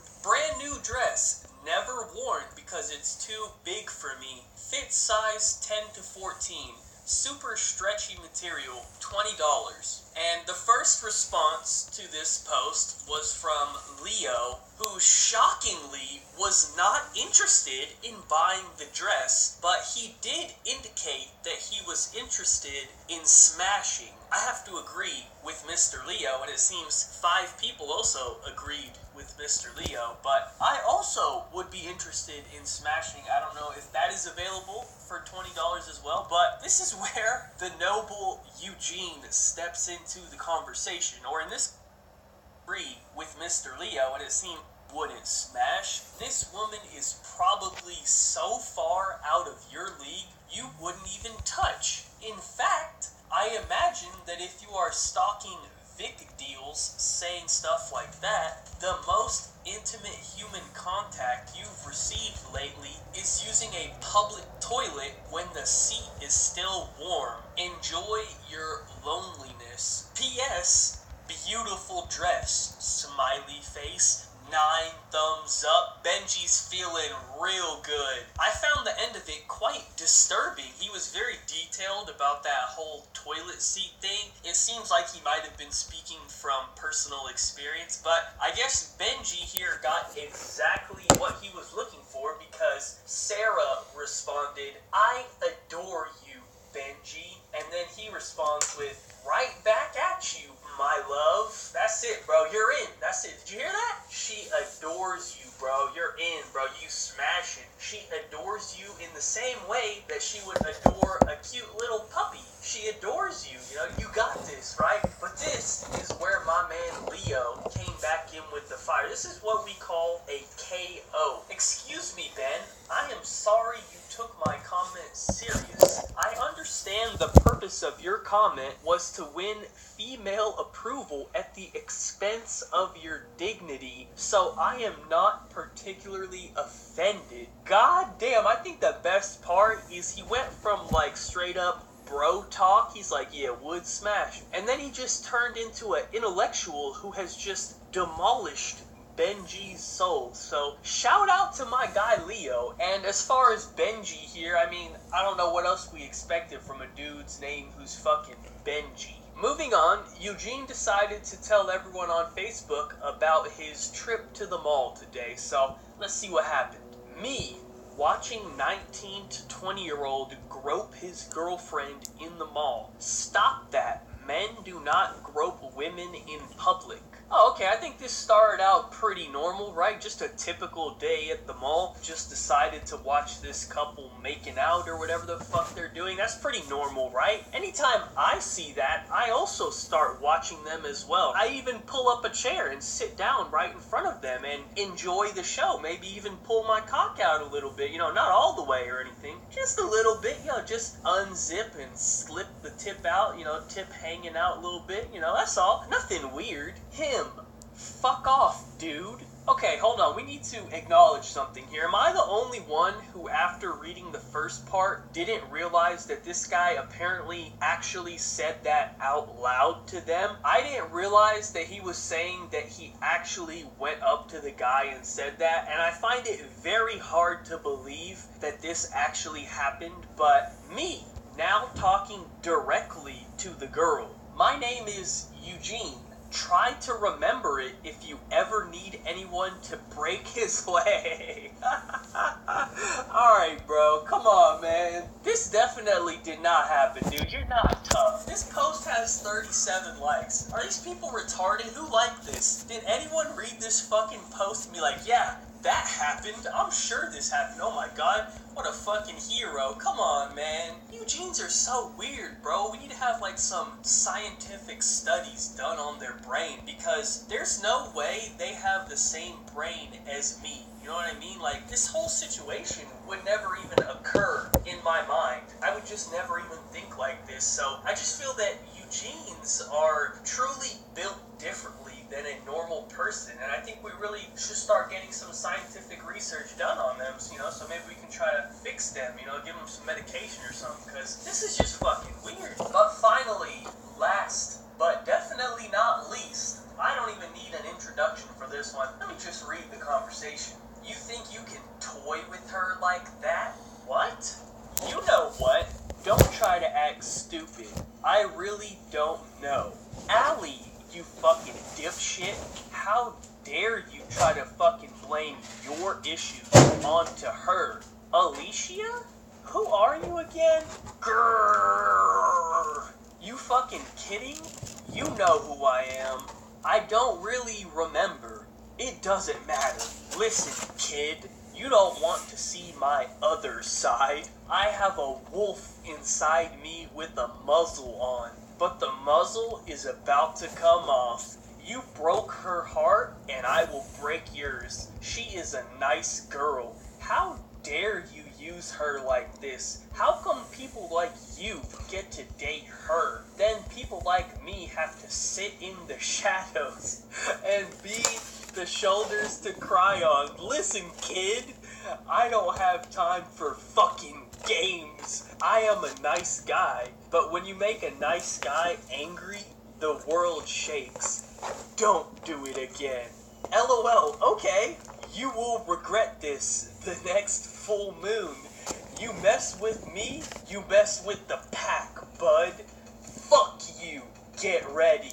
What do I even say about this dude? I can't believe this is... I think that guy's being serious. The guy's actually being serious. Like, Teen Wolf over here really just speaks for himself. I have nothing else to add to that conversation. But I would like to place a bet that this guy has an anime profile picture on Twitter, because this conversation is exactly how I imagine all the kids who have anime profile pictures are. Like, this is you. But anyways, that's it for the video, man. Thank you guys so much for watching. Hopefully you learned something today. Please do not act like any of these individuals that we have examined today. It is not the correct way to act. So with that being said, be sure to like, rating if you enjoyed, subscribe if you're not already, follow me on Twitter. Links in the description down below. Other than that, have a good day and peace out.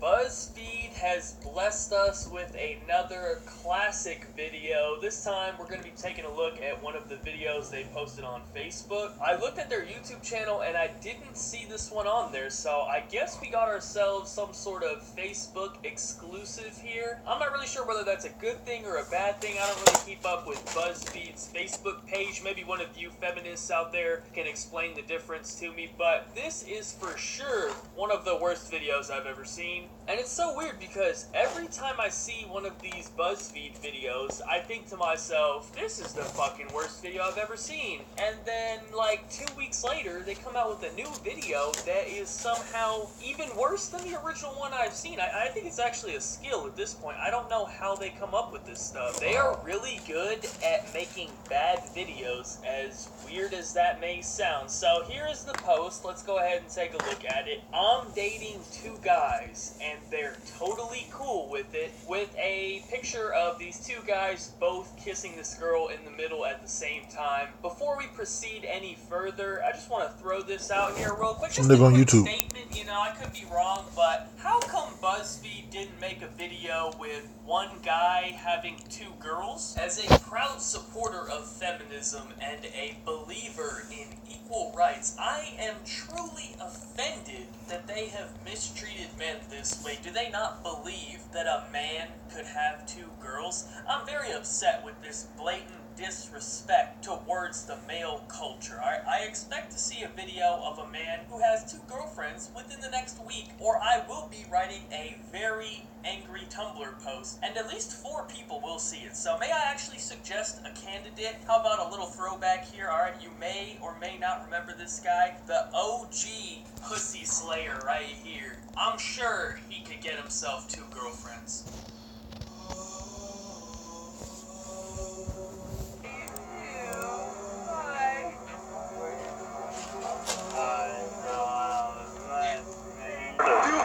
I got the kiss close on the lips.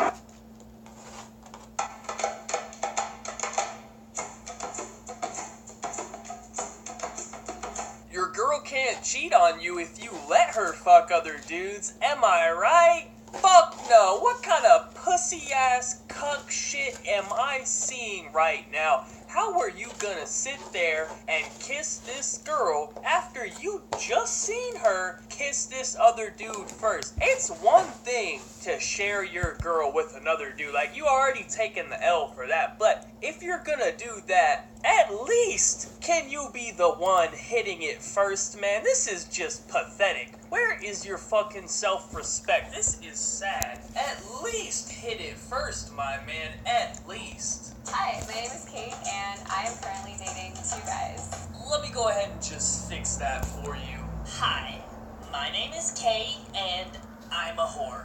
John and I started our relationship 2 years ago, and we both decided we wanted to be together, but we didn't want to give up our freedom.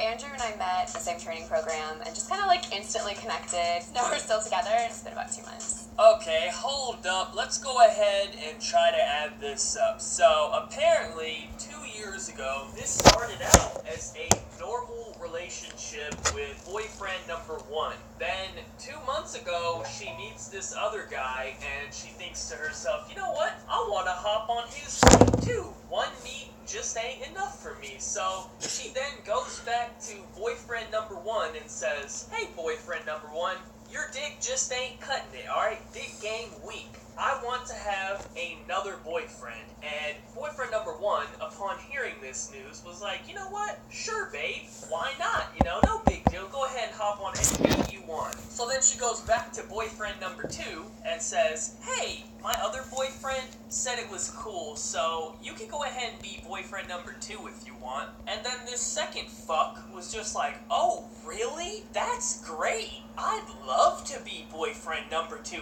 Thank you for giving me this opportunity. Like, come on, man. Both of these dudes are some sad motherfuckers. Get some self-respect, please. Have some respect for yourself. Both of these dudes are cucks. They're both getting cucked by the other dude at the same time. And they're both fine with it. Like, you gotta be a real pussy to be okay with something like this. I don't get it, man. She's not even that hot. Like, let's be honest here. She alright, but is it really worth getting cucked by another dude just to have her? Like, there's plenty of other girls out there. I'm sure you could have one all to yourself, man. You don't gotta share this one. Like, she really ain't hot enough to justify this behavior. I'm sorry. I don't get it. It's really not about the sex. It's about being able to connect with people. Yeah, I bet. You ain't fooling nobody here. We know about you. You over here trying to get the 2-for-1 double meat special. You sitting over there with one bun, but you trying to put 2 hot dogs up in there. It ain't about the sex. Get the fuck out of here. We see what's going on here. So this is John. Hi. This dude just sounds like a cuck. Hi. You just came in like a fucking pussy. Hi. Man, get a hold of yourself. When Kate first told me that she was seeing someone else, it was like a punch in the gut for a second.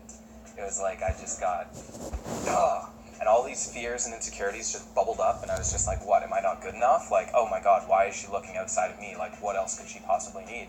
And she goes over to this guy, and she hugs him. I'm like, wow. And then he hugged me, and it was a big breakthrough for me, because I was just like, wow, like, I'm so open to connecting with this guy. What kind of suspect ass shit is going on here? This cannot be a real story. So you're telling me that your girlfriend of like 2 years comes up to you and tells you that she's seeing another dude. And not only that, she brings this other dude there with her and gives him a hug right in front of you. And not only that, the other fucking dude comes up to you and gives you a hug as well. And you're telling me that your first reaction was not to Batista bomb the dude and then hit this bitch with a stone cold stunner. Like, I'm talking a fucking Royal Rumble out there. Everybody's getting fucked up. Instead, your first reaction was to hug this dude back because you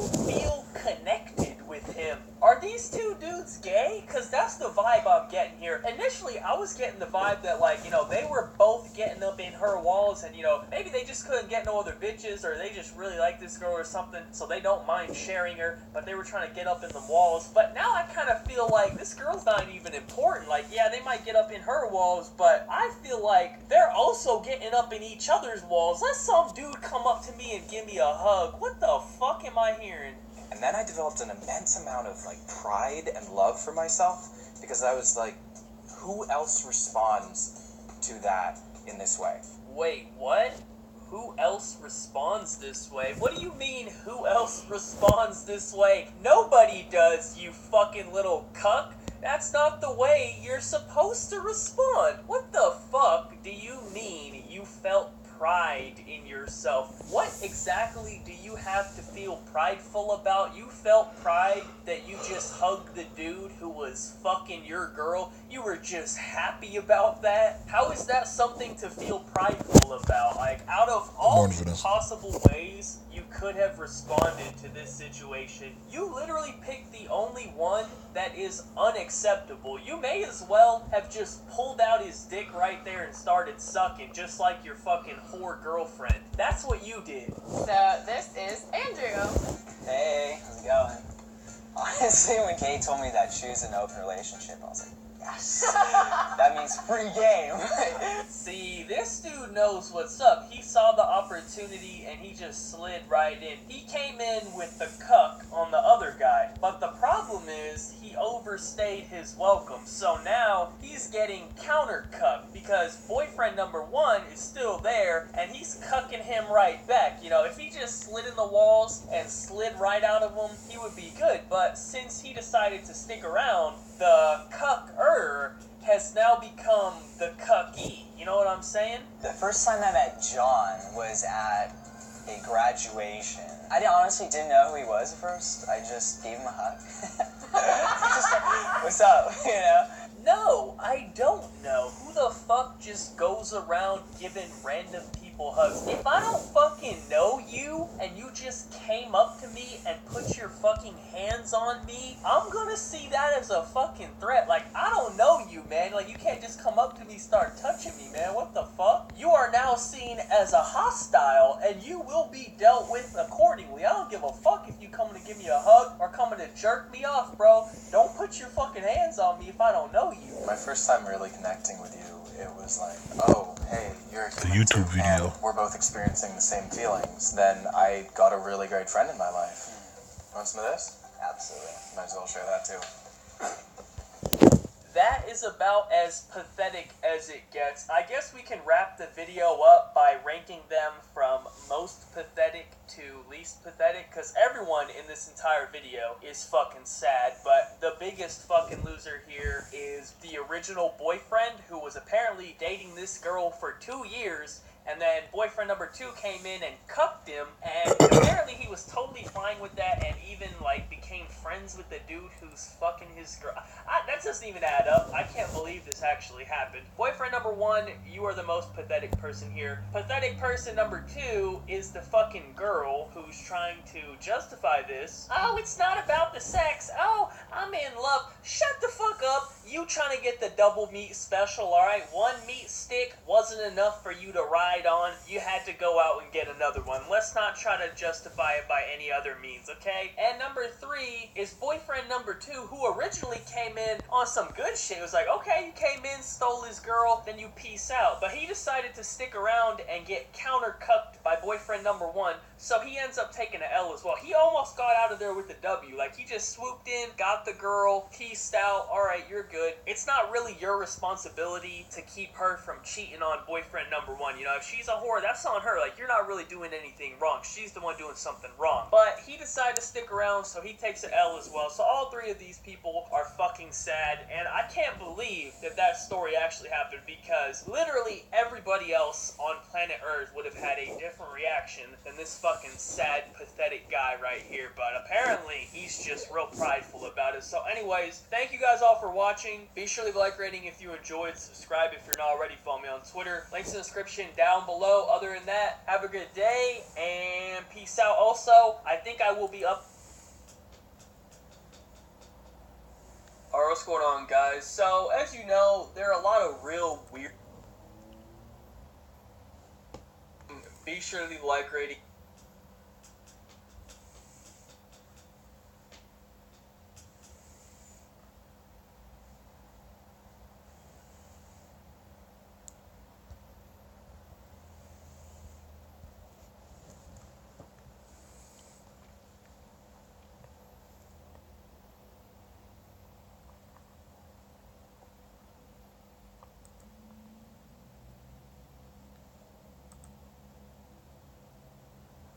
Alright, what's going on, guys? The weekly recap is back. I know it's been a while. I'm probably going to upload this on Thursday, so let's just say from now on, I'm not going to have a specific day for this anymore. Whenever I have enough stories that I want to talk about, I'm going to make the video. So that way, I can't let anyone down because they were expecting the video or whatever. So today, we have 3 interesting stories, as you can see in the title. And also, I want to talk about my last video a little bit, but I'm going to save that for the end. You know, we'll save all the serious talk for the end of the video. So let's start with the first story right here. Terms boy and girl could be outlawed in Victorian schools. It seems that no country is immune to this bullshit anymore. I think it started in America really with the whole feminism movement, and then all these other groups saw the success of that. I guess you could say success, not really.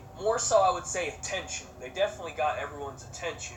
But it has spread globally, and today we're going to be taking a look over at Australia. Alright, let's see what they got going on over there. Australian schools could soon abolish use of the terms boy and girl. Victorian councils are responding to a study by Australian National University, which concluded that educators should avoid use of the terms boy and girl, the Herald Sun reported. So apparently they don't feel it's correct to refer to the students at school as boys or girls. So I think the number one question here is, well, what the fuck are you referring to them as? Like, do they just come to class and then they pick their gender for the day? I mean, listen, man, if you let me just pick a random gender at school, I mean, it doesn't even have to be boy or girl. As you know, there's like 649 genders. Like, I would just come into class and say I'm a fucking cock sandwich or something, or, you know, I'd just be saying some wild shit, bro. I don't know. And, like, you can't even get in trouble for it either, because they're not allowed to tell you what you are, unless, of course, you on some wild shit. I bet you they're still gonna have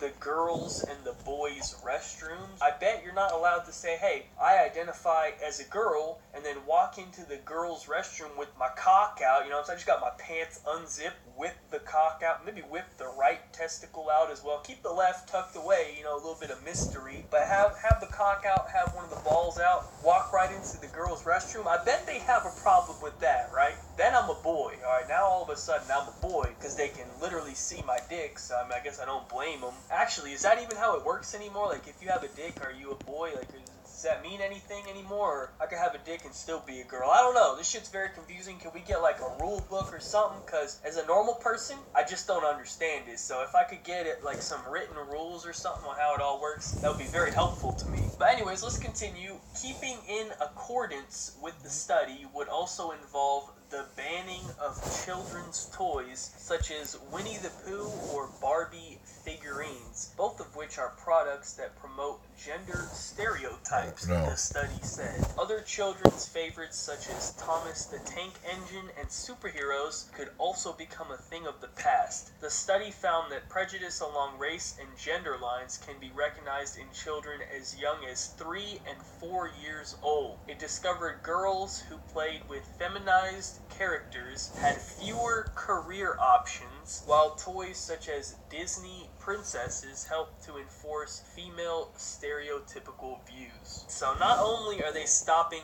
with the names, they're also trying to take away children's toys. And you know, the last line was very strange, because basically they're saying that if a little girl plays with a Barbie when she's like 5 years old, then later on in life when she's like 25 years old, now she's going to have limited career options. Apparently there's some sort of correlation there, which literally makes no fucking sense to me. So like, what if this girl plays with a Batman action figure instead, right? That's for boys, right? But let's just say we let the girl play with the Batman action figure. All of a sudden now she's gonna have a better career when she's older. Now she's gonna be the fucking president or something. Who gives a fuck what toys she's playing with? I don't even remember what toys I played with when I was 5 years old. Like, how does that have any relevance to the career that I end up having in life? Is this supposed to be a serious, official, scientific study? Like, honestly, I think it just comes down to the fact that they have to try to find some sort of official scientific reasoning in order to push this gender garbage into the school system. Like, they can't just put this shit in there. So they had to come up with some weird justification for it that makes no fucking sense, obviously, if you have a brain. So I think that's all it really comes down to. You know, they just kind of created some sort of, like, scientific study. Or maybe they're just retarded, obviously. You know, that's another option. I'll give you a moment. Take your time, alright? So you guys all have some sort of image in your head of this guy, right? So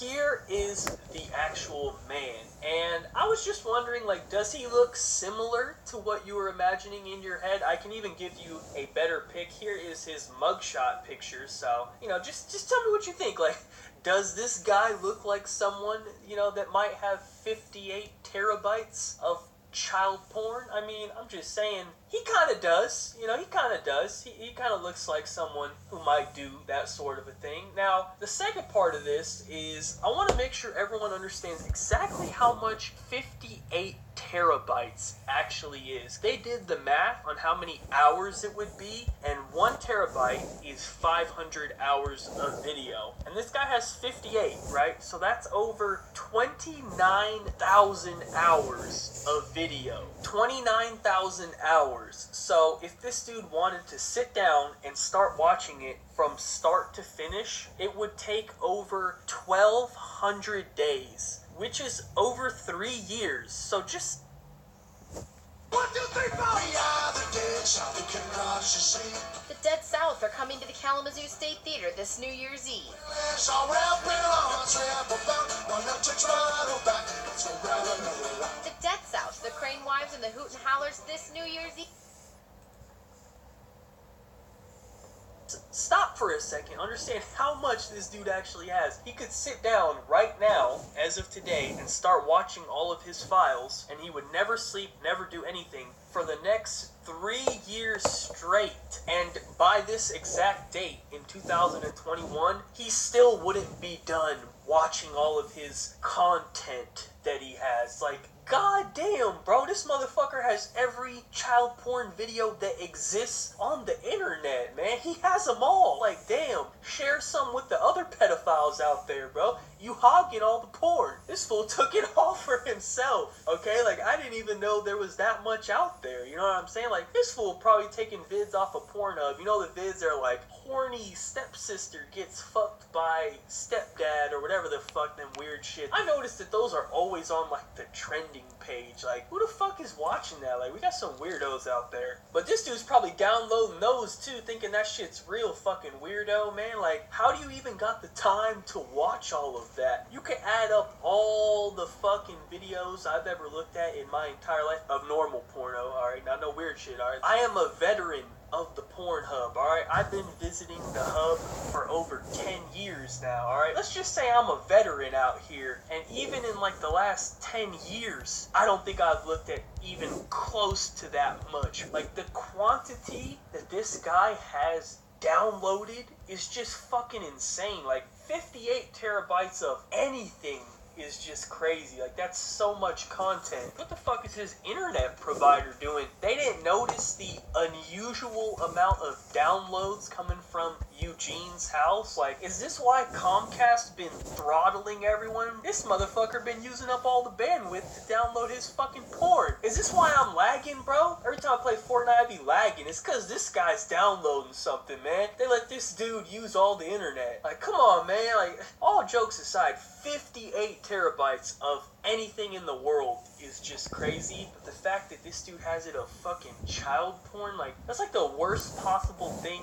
in the entire world that you could have 58 terabytes of. Like, it doesn't get any worse than that. Like, that's just disturbing. This fool better be going to jail for the rest of his life. Like, they can't let this fool out. This fool will get handled in jail, alright? He will get what he deserves, so I don't know, man. Anyways, that's enough, alright? Let's wrap it up on a more positive note, alright? We have another "this is not a crime" situation. High school graphic design teacher in Nevada arrested for alleged sex with student. I'm gonna be honest with you, can we just skip to the visual evidence? Like, who the fuck cares about the story, man? I mean, we all know the story. The story's always the same. It's always like the same thing, like, oh, he was in her class or whatever bullshit. Like, no one cares, alright? That's not what we're here for. We're here to decide whether or not this is a crime. So I'm going to start putting the visual evidence up on the screen right now. I have 3 separate pictures. You guys let me know what you think. So, you know, as you can see, she got the nose ring in, alright? So, that's a pretty big sign right there, you know what I mean? Like, she may as well have walked into the class, and you know how, like, teachers, they might write their name up on the board when they walk in on the first day of school or whatever? She may as well, like, walked in and say, hey, I'm looking for young dick, alright? She should have just wrote that on the board. And she's actually, like, a little little bit older than usual, than we hear about usually, like in these stories. You know, I'd say most of the time it's like a 25-year-old teacher that just finished school and now she's starting out her career or whatever, but she's 33, so, you know, she's been around for a while, you know, she's a little bit of a veteran. I guess finally, you know, she was tempted by the young meat. She was around it for too long, and she said, you know what, I've had enough, it's time to give it a taste. So, anyways, you guys have seen all the evidence. You've had your time to make your decision. I've given you a little bit of input, so what do you think? Crime or not a crime? Personally, I'm gonna have to go with option number 2.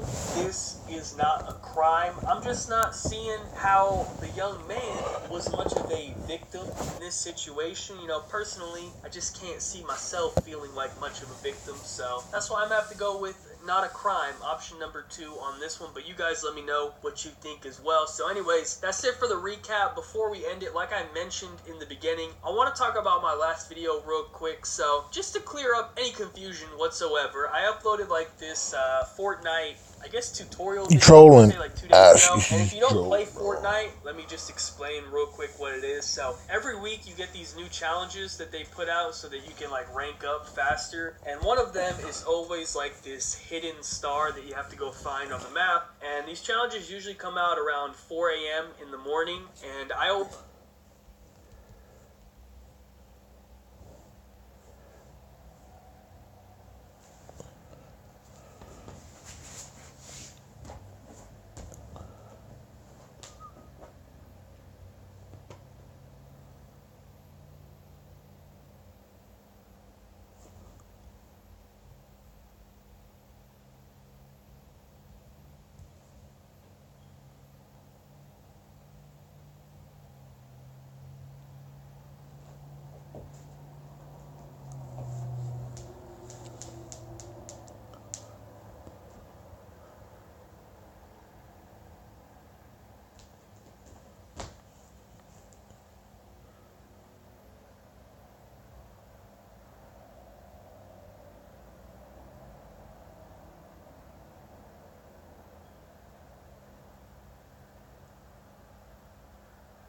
Alright, what's going on, guys? So, Kotaku put out an article titled, "What Stops Women from Going Pro in Esports?" And as you might imagine, this caused a little bit of controversy because the overwhelming response to this question was just one single word: men.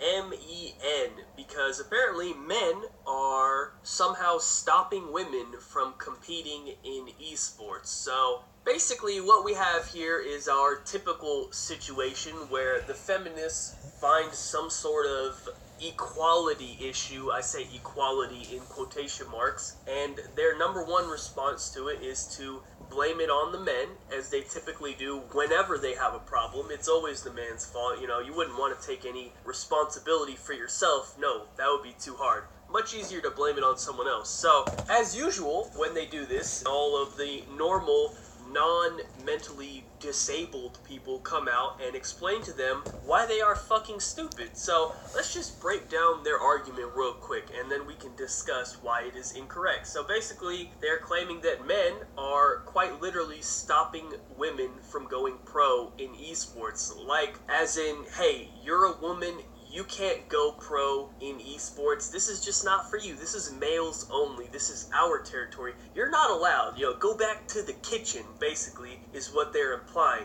But obviously, that's not the issue here. We all know the real issue here, okay? The issue is that you're just not good enough. And it's not even that. you fucking suck, okay? I can't sugarcoat it. You're dog shit in every video game in the world. At least compared to the best male professional players in that game, there is really no female that can compete. And I'm not trying to be mean, that's just the truth, alright? This is a competition. This is not for fun. This is not for charity. This is esports. You are competing against each other. The number one most important factor in this is your skill level. So if there's no female players out there that can compete, then there aren't going to be any professional female players. Simple as that. It's the same thing as real life sports, actual sports. There's a reason they separate the WNBA and the NBA. And actually, it's even more fair for esports because it's not even really separated like that because it's not a physical sport. You're playing a video game. So there's really nothing stopping you as a female from going out there and just winning COD Champs this year. It's coming up in a couple months. COD Champs, $1 million tournament. What's stopping you from winning that? You know what I'm saying? Are they doing a dick check at the event when you walk in? Instead of a metal detector, they got a dick detector? No, they're not worried about it. You could be a girl, you could be a guy, you could be a fucking transgender, bi-queer, non-binary, whatever the fuck. It doesn't matter. If you're good enough at the game, go compete and win. Simple as that. You know what I'm saying? There's nothing stopping you. There's no issue. The issue is you're not good enough. And it's just simple as that. I'm not trying to be mean or anything, but I gotta keep it real here when I say you fucking suck, alright? That's just the truth. We can take any esport in the world, whatever game you want. Let's take the number one male team in that game and let them play the number one female team, and I'm pretty sure that there is not a single fucking game in the world where the female team would win. You know what I'm saying? So you can't really blame your lack of success in esports on men because it's really your own skill level that's preventing you from success. Honestly, the crazy part is you kinda can blame men, but not in the way that they're saying, because men technically are stopping them from entering esports because they're just so much better that there's not really any room left for women to compete because they're just not good enough. You know what I mean? Like, men have already taken up all the primary spots because they're just so much fucking better that there's not really any room left. But it's not because they're men, it's because of their skill. So I guess in a way, yeah, men are preventing women from entering esports, but it's not a gender issue, it's not an equality issue, it's a skill issue, you know what I'm saying? So anyways, another day, another group of people crying about something, man. That's 2018. You're not allowed to tell people that they're just not good enough anymore. That's not allowed. Remember when you were a little kid and they always tell you in school, or your parents would tell you, you can grow up and be anything you want to be in life. All you have to do is believe in yourself, and through hard work and dedication, you can be anything you want. No, you can't. That's a lie, alright? We need to quit lying to everyone. Not everyone can become anything they want in life. Sometimes you're just not good enough, okay? And that's alright. It's not a big deal. I mean, I'm sure there's something else in life that you're really good at. You know, all the ladies out there that are triggered, maybe you suck at Call of Duty or you suck at fucking Fortnite or something, but that's okay. You're probably good at something else that I suck at, okay? Like sucking dick. I'm not good at sucking dick. You might be very good at it. Congratulations. You know, be a professional dick sucker. I'm sorry, that was a little uncalled for. I'm just saying, though, like, not everyone can be good at every single thing. You know, you gotta find what you're good at and then pursue that. Apparently for women, that's not esports, okay? And it's not a big deal, alright? So, anyways, that's pretty much it for the video, man. Thank you guys so much for watching. Be sure to leave a like rating if you enjoyed. Subscribe if you're not already. Follow me on Twitter. Links in the description down below. Other than that, have a good day, and peace out.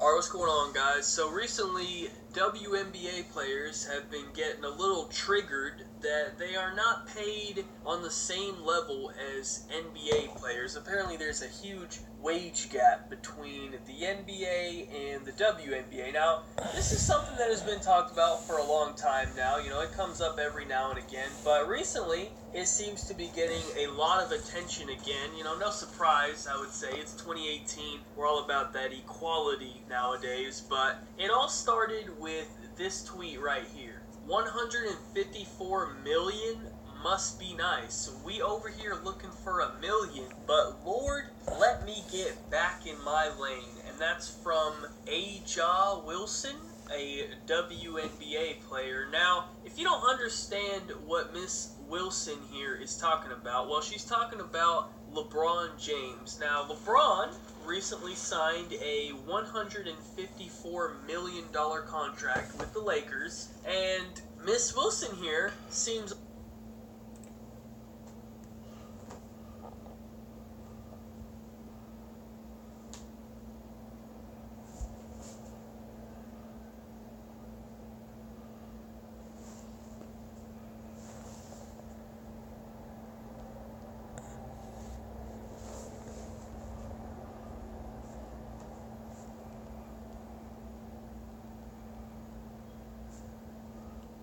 Oh my god, or He-Man knowing that. This bitch. All normal attacks, bro. I'm gonna bet you killed you. I kill him, kill him, kill him, kill him, kill him, kill him, kill him! Oh my god, bro. Oh my gosh. Or He-Man, bro. Oh my god.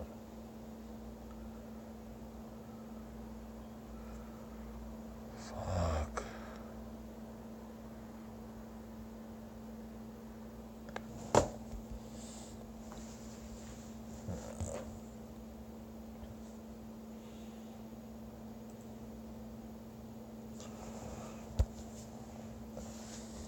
Alright, what's going on, guys? I'm not even sure how to start this video. I'm a little bit stunned right now, I guess you could say. They caught me without my tack mask on, but you've all read the title before clicking on this video. You guys all saw the thumbnail, and it's not a troll, it's not a joke, it is not satire. Unfortunately, that is actually what was said by this so-called expert on the news. So I guess first we should just start out with the clip and then go from there once we're all on the same page. So let's go ahead and play the clip. How young are some of the children you talk to? We work from children from 3 years old. We work with parents from birth. From birth? Yeah. Just about how to set up a culture of consent in their homes. So I'm going to change your nappy now. Is that okay? Of course, the baby's not going to respond. Yes, Mum, that's awesome. I'd love to have my nappy changed. But if you leave a space and wait for body language and wait to make eye contact, then you're letting that child know that their response matters. Okay, first of all, why is this shit even on the news? Don't they have something more important to talk about? Like, literally almost anything, any topic would have been more important than bringing in this so-called expert to discuss this diaper-changing consent situation. And while we're on the subject, let me just discuss her situation for a minute before we get any further. Was anyone surprised that the expert looked like this? Let's say I were to hide the video and it was just a black screen and you had to just imagine who was talking right now, who was saying this. Would you not have assumed that the person looked something like this? I'm gonna be honest here, alright? I'm not gonna lie. I would have probably added another 140 pounds to the person, you know, so at least she's not a full-blown humpback just yet, so she's got one positive thing going. But I think it's time we make a new rule, man. If someone has pink or purple or green or any weird fucking colored hair and they're not like 7 years old, we really can't take anything they say seriously anymore, alright? Because it's clear there's something wrong with them, alright? The evidence is all there. It's out there. Every goddamn time we see one of these so-called experts, they always got pink fucking hair, or purple, or green, or something stupid, and I've had enough, bro. I've had enough. From now on, if you got pink hair, I'm not listening to what you're saying. Now, second of all, DR what exactly makes her an expert on the topic? Because if you look at the article attached to the video, apparently she is some sort of sex education expert. I don't know what the fuck that means. Do you go to school for that? Imagine spending $20,000 a year to get a degree so that you can become an expert on whether babies can give consent to a diaper change. You got finessed. I hate to tell you, the school scammed you, alright? You got your money taken. And on a side note, I'm gonna have to be honest here with you, Chief, alright? You don't look like much of a sex expert to me. I mean, look at you. You ain't getting no sort of dick. I could get more dick, alright? Hold up. Let me take that back. No homo, alright? Not that I'm participating in any dick-taking activities, but I'm just saying, if I wanted to, I could probably get more dick than you. No homo, that's all I'm saying, alright? You just look like you're at a short supply of penis, alright? No offense, I'm just saying based off what I see. Let's do IG real quick Anyways, before I back go. to the topic at hand. I'm not really sure how this Before consent reset. for a baby's diaper has anything to do with sex whatsoever. It's actually pretty weird that you're connecting those two and you're bringing in this fucking sex expert to talk about it. That's very weird to me, you know what I'm saying? Like, let's say a man came in and was a sex expert and was like talking about some shit like this. Y'all would be calling him a pedophile. You'd be trying to get him arrested and shit. So it's just very strange that this is even two related topics whatsoever. But once again, you know, we already know females out here living on recruit difficulty. Anyways, you know, back to the topic. Apparently, before changing your baby's diaper, or as she put it, nappy, I think in Australia they call diapers nappies. I don't know, somebody from Australia can confirm in the comments. Anyways, before you change the nappy, you need to ask permission. Now, I don't think I need to explain how fucking stupid that is, like, for the simple reason that you're talking to a baby. You're talking to a newborn child that doesn't really know what the fuck you're saying. You know what I'm saying? They can't give you consent. The baby would probably have the same response to you whether you said, hey, can I punch you in the face? Or if you said, hey, can I change your diaper? Either way, the baby don't know what the fuck you're saying. They'd have the same response. But does that mean now all of a sudden you get to punch the baby in the face because you got consent? I mean, that's all you need, right? You asked him, hey, can I punch you in the face? He fucking smiled at you or whatever, and now you got your consent? Alright, go ahead, punch the fucking baby in the face, right? That's what you're saying? No, obviously not. That makes no fucking sense. You just gotta change the kid's diaper. You know what I'm saying? At that point, it's actually a health concern for the child, okay? Let's say you ask the baby to change his diaper and he says no. Obviously, I mean, he can't even say no, so I don't know how you're supposed to interpret this consent, you know what I'm saying? He just probably started crying, and I guess that wouldn't be consent, right? If you ask the baby, hey man, can I change your diaper? And he started crying, I guess that's a no, right? So now, you're supposed to just leave him in his shitty diaper all day? That's not good for the kid, man. That can cause health issues if you're just sitting there soaking in your own shit all day, alright? That's not a good idea. So guess what you're gonna do? You're gonna change the baby's diaper regardless of getting consent or not. But apparently that's fucking like rape now? I don't know. It doesn't even make any sense. Those two things are not related. You're asking to get consent on something that doesn't need it. I get the idea. It makes sense. You want to teach them about consent or whatever, but let's maybe wait until they're a little bit older. Just a little bit, alright? Let's maybe wait until they're at least smart enough and their brain has developed enough to where they stop shitting their pants, you know? I think that's a good start. I think they have a few other things they need to learn about in life first before, you know, we get to consent. That's just my opinion. Let's start with learning how to walk, how to speak, how to read, you know, how to stop pissing in your pants. I don't know, these type of things seem like they should have a little bit more priority. But then again, I don't have pink hair, and I'm not an expert, so maybe I'm wrong here. But anyway, that's pretty much it, man. I don't really need to speak too much on the actual subject itself. I think anyone who's not an idiot understands why this makes absolutely no sense. And And I'm just really not understanding why we're giving people like this a platform. Like, why are you putting this fucking weirdo on the news? It just doesn't make any sense. Is there anyone watching this that's like, oh my god, thank you for opening my eyes. I'm gonna start asking.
Alright, what's going on, guys? I remember I tweeted about this guy like almost 2 weeks ago now because he uploaded this very strange Fortnite video, and basically everyone on Twitter was roasting this guy because, you know, we're just wondering, like, what the fuck are you doing, right? But I realized I forgot to actually make a video on the guy, and I really would like to take the time to do so because I've been looking a little bit deeper into his channel, and there's some very weird videos on there. Weird to the point where I feel like we should really be a little bit concerned here. Like, we may have ourselves a real situation. I mean, you never know. Times are crazy, and when you see some weird ass shit like this, I feel like you gotta look into it a little bit more. So that's exactly what I would like to do here. So first of all, let's just get right into it. I will say, obviously, he's trying to do some extreme clickbait, okay? But the problem is, the clickbait is just so fucking weird that you can't really get away with it by just saying, oh, don't worry about it, it's just clickbait. Like, let me show you an example of what I mean. You guys saw it kinda already in the beginning of the video, but this is the original video that he uploaded that started all of this. Now, he has actually deleted it now because everyone was fucking bullying him or whatever. Wow. But this is what he uploaded. 1 kill equals remove 1 clothing with my 13-year-old sister. And as you can see in the thumbnail, he's playing some Fortnite, and you know, he's there in the middle, and his 13-year-old sister apparently is on the right with no sort of fucking clothes on. Now, I'm all for some titties in the thumbnail, okay? I myself have even used this technique before in a thumbnail, you know what I'm saying? Because, let's be honest here, see some nice titties in the thumbnail, or an ass, or you know, whatever, you know, you see a hot female in the thumbnail, as a man, you know, you can't help but click on the video, alright? It's just natural instinct. This is some evolution type shit right here, you know what I'm saying?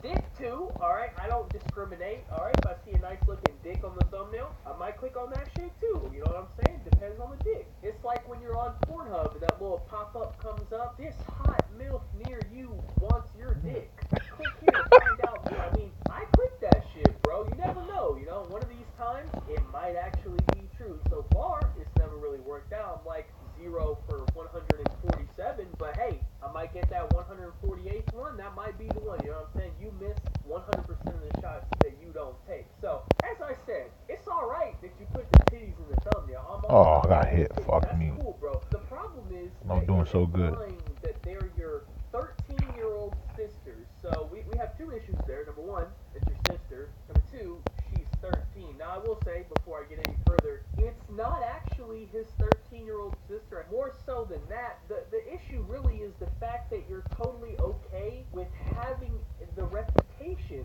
that you're, you know, looking at your 13-year-old sister's titties, right? I understand that it's not actually her, but the fact that you're totally okay with just putting that information out in the world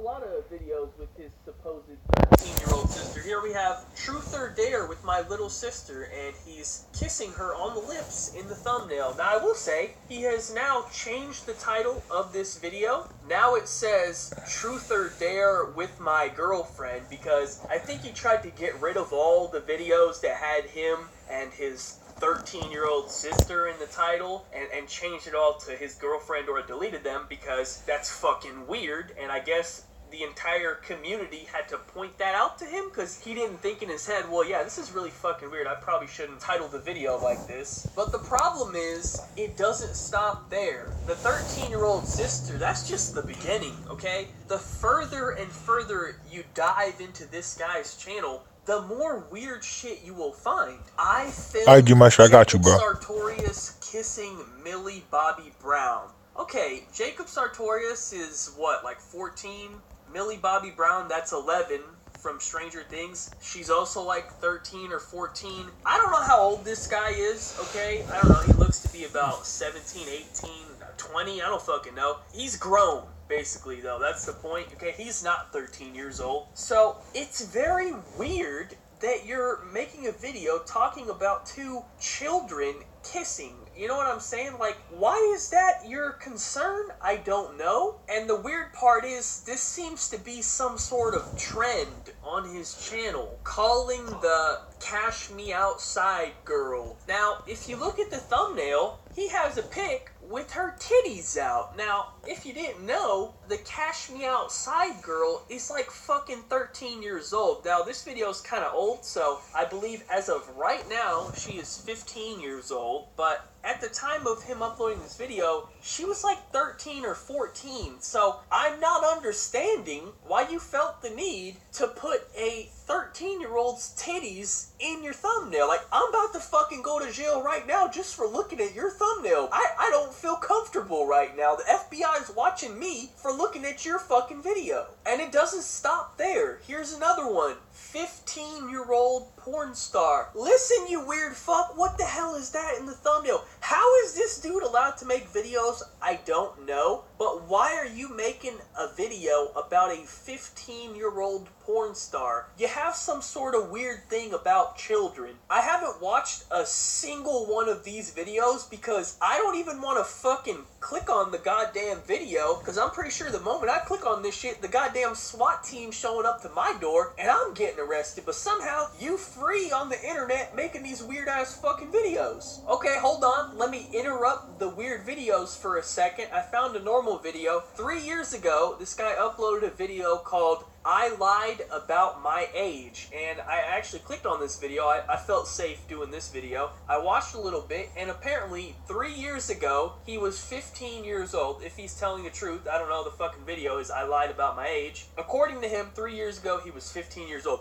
That makes him 18 years old right now. So this man is 18 years old, making videos about 13-year-old kids kissing and fucking 13-year-old titties out. His sister's 13-year-old titties. Like, listen, bro, you can't be doing that. But it doesn't stop there. If he's not talking about fucking children, then he's doing some other type of weird shit. Here's another one. Get away from me. Deep-throating a banana. This is YouTube, bro, not Pornhub. We not here to see your goddamn deep-throating skills. I did click on the video. He doesn't even deep-throat the goddamn banana. He clickbaited me into that one. Listen, no homo or nothing. I just wanted to see how much of the fucking banana he could get down there. He doesn't even fucking do it. There's another one that I found. I don't know what's going on here, but this guy also seems to have some sort of weird obsession about fucking putting his dick in the thumbnail. Because if you look at this video right here, it says, my morning routine, and it's just him with some fucking tighty whities on, nothing else,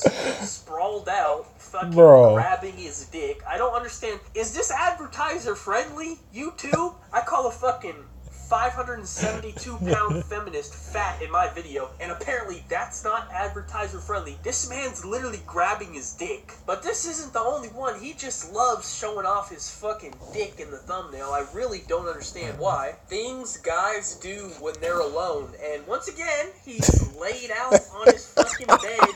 No clothing on, just got his fucking little underwear on, got his fucking cock hard, by the way. I'm not sure if that's his dick or not. He was very courteous enough to draw a nice red circle around it, just in case you missed the fact that his cock was hard. Hold on, guys. Did anyone notice that his cock is out? Don't worry, there's a big red circle around it, just in case you missed it. This guy is by far the biggest freak I've ever seen on YouTube. I don't know what he's thinking. Kissing my cousin. Okay, that's better at least. You know, we went from sister to cousin. That's a little bit better. Have I ever had a threesome?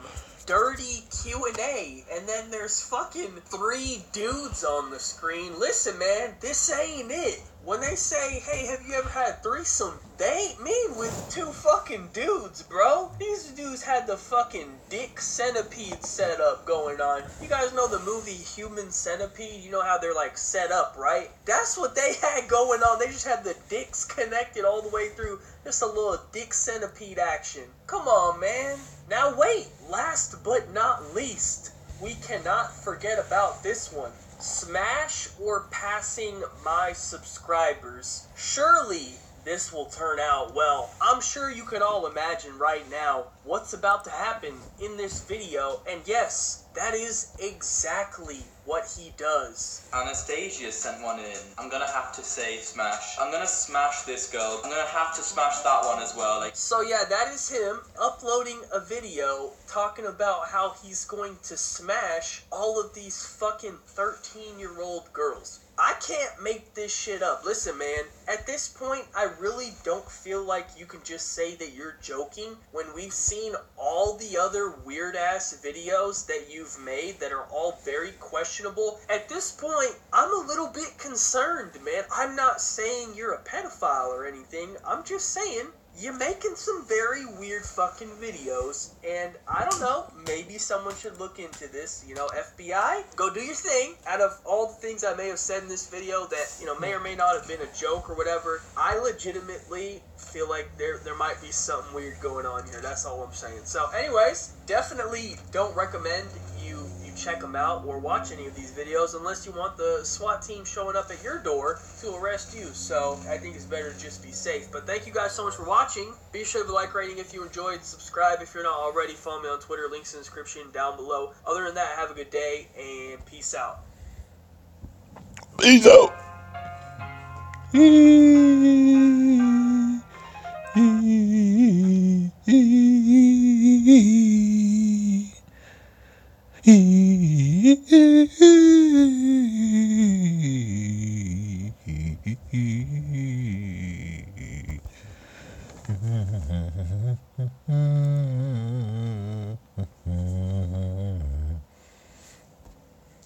That's only 10:15 because it's early as shit.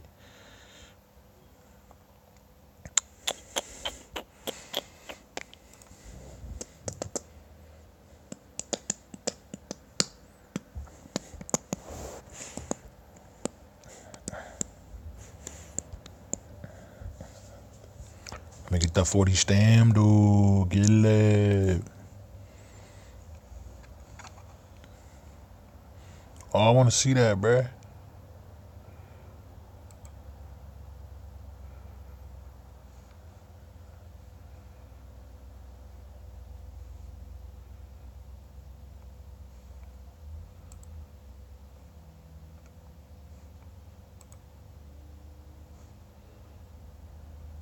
I use Grammarly pretty much every time I type on my computer. Details are important, small things are important. Same thing with sushi too. One single character can change sentence's whole meaning. Without Grammarly, I don't think I could.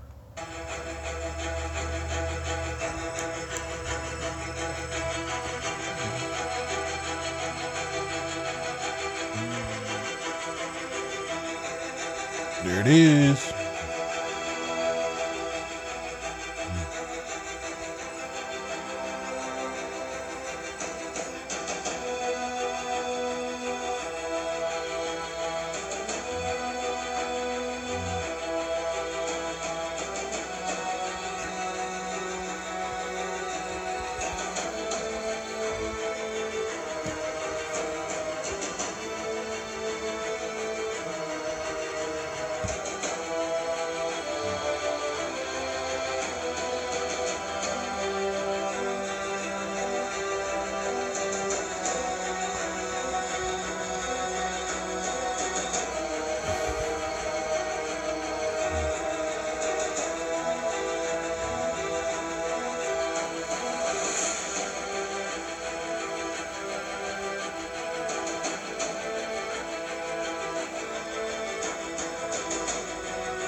What's up, Smoke? What's up, Pimp?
We go beyond fast with 4G LTE. What's that? I don't know your name, bro. You got the Japanese characters. What that shit mean? You won't miss the deadlines. Just one more way we go beyond other providers. Right now, get fast, reliable internet for a low price. Comcast Business. Beyond fast.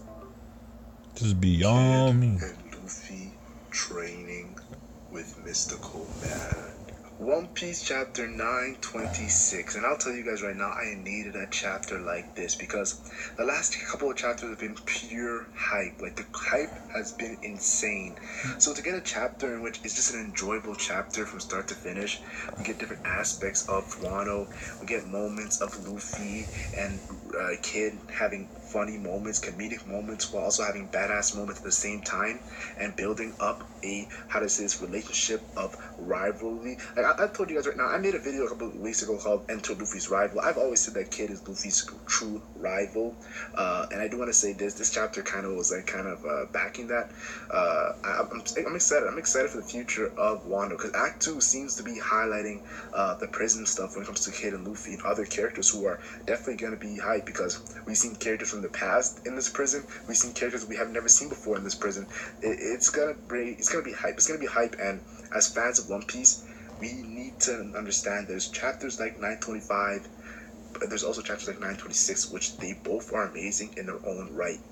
But speaking of Kid and Luffy, of course you see the title, Kid and Luffy training with the Mystical Man. Honestly, I'll talk about that a little bit. Let me first talk about what happened. Kid pretty much, it was funny because the way he was talking back to the guard, the headliner, Dobun, the hippo, talking about how we're weaklings, we're shackled to sea stone, our strength is depleted. I'm hyped too, bro. Like, honestly.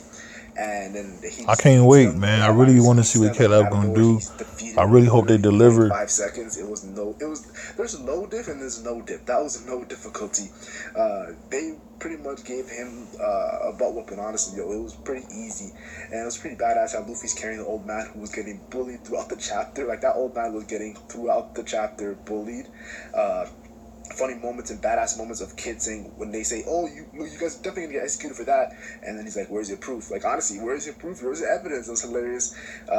They're now the stars of the prison, and I see where Oda, the man who made One Piece, of course, is going with this. He's making Luffy and Kid kind of like the leaders of all the prisoners. Throughout the chapter, you see the prisoners they have some sort of want to fight back, but like they know that it's smart not to. But you see two characters of this monstrous strength that are also fighting back, like that have no fear. Like Kid and Luffy have no fear, and that's the reason why they are in this prison, because they literally went up against the strongest creature alive with no fear. They didn't go become an underling, and that's why Kaido's trying to break their spirit. So that's why I always said these two characters are hype. You have to respect Kid and Luffy for what they've done. I do want to say a lot of people think they're, how to say this, arrogant and some sort of like ignorant of some sort. Like why would they go against Kaido? Because when you're trying to become the Pirate King, you don't run away. You don't run away when you're trying to become Pirate King. And you saw that's a trait from Kid and Luffy. I definitely got to say, this chapter, it was hype. And seeing this whole prison like get under this movement of Kid and Luffy leading the way. Man, Smoke. Damn. When they said that in the chapter, that's exactly what ran through my mind. Now, it was funny as fuck. Known as the Manslayer. I know you're all thinking Manslayer, the Batosai. Like, let's be honest here. Shout out to Rurouni Kenshin because we know Oda was assistant for that manga, and that's one of my top 5 favorite mangas or animes. That was an amazing arc of Kyoto arc, and I definitely want to say this: the Batosai, of course, Rurouni Kenshin, Kamazo the Manslayer, definitely getting some vibes of can be some similar stuff from Kenshin. Of course, he probably is Kawamatsu from the beginning when Kinemon mentioned the 3 samurais. Ashidoji is one of them who's known as Shutamaru in Wano. Well, Kamazo is his name in Wano, but let's be honest, we all know his true name is Kawamatsu, the Manslayer. He's probably going to be a Yonko Commander level samurai, just how like Ashidoji was. I think Ashidoji is probably stronger because he got more hype when it comes to his battle with Kozuki Oden, but I think they're around the same level. I want to give a shout out to Kenshin, of course, like I've already done. He's carrying some sort of sickle of a weapon, like honestly, so I definitely want to say the FBI doesn't know how far up this goes. It's a matter of national security. If there is a crime... That's kind of strange. He's a samurai, so it's cool to see different types of weapons that these samurais are carrying. The hype is real. The hype is real for this character. I can't wait to see how powerful he is, what moment he gets introduced. These 3 samurais are definitely the ones that Kinemon highlighted, because Kinemon knows their true power. Like, Ashidoji recently was going up against Inarashi, and there was a stalemate. And Inarashi is extremely powerful, too, so definitely want to say, yeah, the hype of these samurais is definitely real. Now, I usually don't talk about fodder characters this early on in a video, but this fodder character is, how do I say this, an important one, because I've been speculating on this fodder character for a long time. I'm talking about Caribou. You guys all remember Caribou, post time skip, he was under fake Straw Hat Luffy, and then he attacked the real Luffy on the journey to Fishman Island. They captured him, he did some slime ball stuff, he tried to capture Shirahoshi, and then they beat him up. And then he had his own cover story in a sense where like Jinbei beat him up, and then he had his own cover story where X-Drake beat him up. Like, Caribou is a character who, like, he's a Logia, but he's kind of the, how to say this, the punching bag of Logias, where Oda-san showcased that Logia is, yes, they're powerful pre-time skip, but post-time skip, yeah, they could be seen as pretty much nothing. That's what Caribou is. He's locked up right now. Of course, he's shot at the Sea Stone because of his Logia ability. If he wasn't, he would definitely be causing mayhem in the prison. He's a funny guy, honestly. A lot of people don't like it, but he's a funny guy for me personally, and I hope he does team up with Luffy and doesn't do the opposite, because let's be honest here, he's the kind of guy who goes against guys like Luffy because they don't stand for the same things. I hope he doesn't try some stupid stuff, but I do want to say this. Caribou knows about the ancient weapon, Shirahoshi, Poseidon. I definitely want to say he might use it as leverage to get himself out of the prison. He might try to tell Kaido about it, like I've said many times, and that could lead Kaido to going to Fishman Island. Powder? So, what you talking about, to destroy Fishman Island. So seeing Caribou in this situation, it definitely has my mind turning, It's pretty crazy. It's pretty crazy stuff. I've been talking about this since I started this channel. Since like 2015, I made a speculation of Caribou having connections to Fishman Island and all that. So it's cool to see Caribou make an appearance in this chapter. Honestly, it's crazy. I usually don't talk about characters like this early in the chapter. I usually say for the end of the video. It's early in the video, but I thought I would just bring it in the early in the video because of how long I've been talking about this guy. And I also want to say this. Usually, I told you how I don't talk about characters like Caribou early on in the video. I usually don't talk about a single panel where there's no words and no actual body, just 2 eyes for this long. Maybe since I just want to say this guy who's most likely the guy who spit the fish bones. They said don't put the fish bones to this guy because he was using it as a weapon. He's locked up instead. Like, I'll tell you right now, when you're locked up and instead of everyone else who's just chilling around, he's locked up. That means he must be extremely powerful, and he's watching. I got a new game for your phone. Glory Ages Samurai. No gotcha, no BS. Just sword battle. Easy to play, hard to master. Let me see. I'm a graphic kid, Smoke. Let me see though. Them graphics ass, I can't play it. They sound fun though. Let me just see. Let me see. What's it called? Glory Ages. Glory. Here it is. Let's see what we working with. Okay. I tried out. It seemed like it could be good. I'm gonna put it. I'll have to put it on this phone I'm streaming on.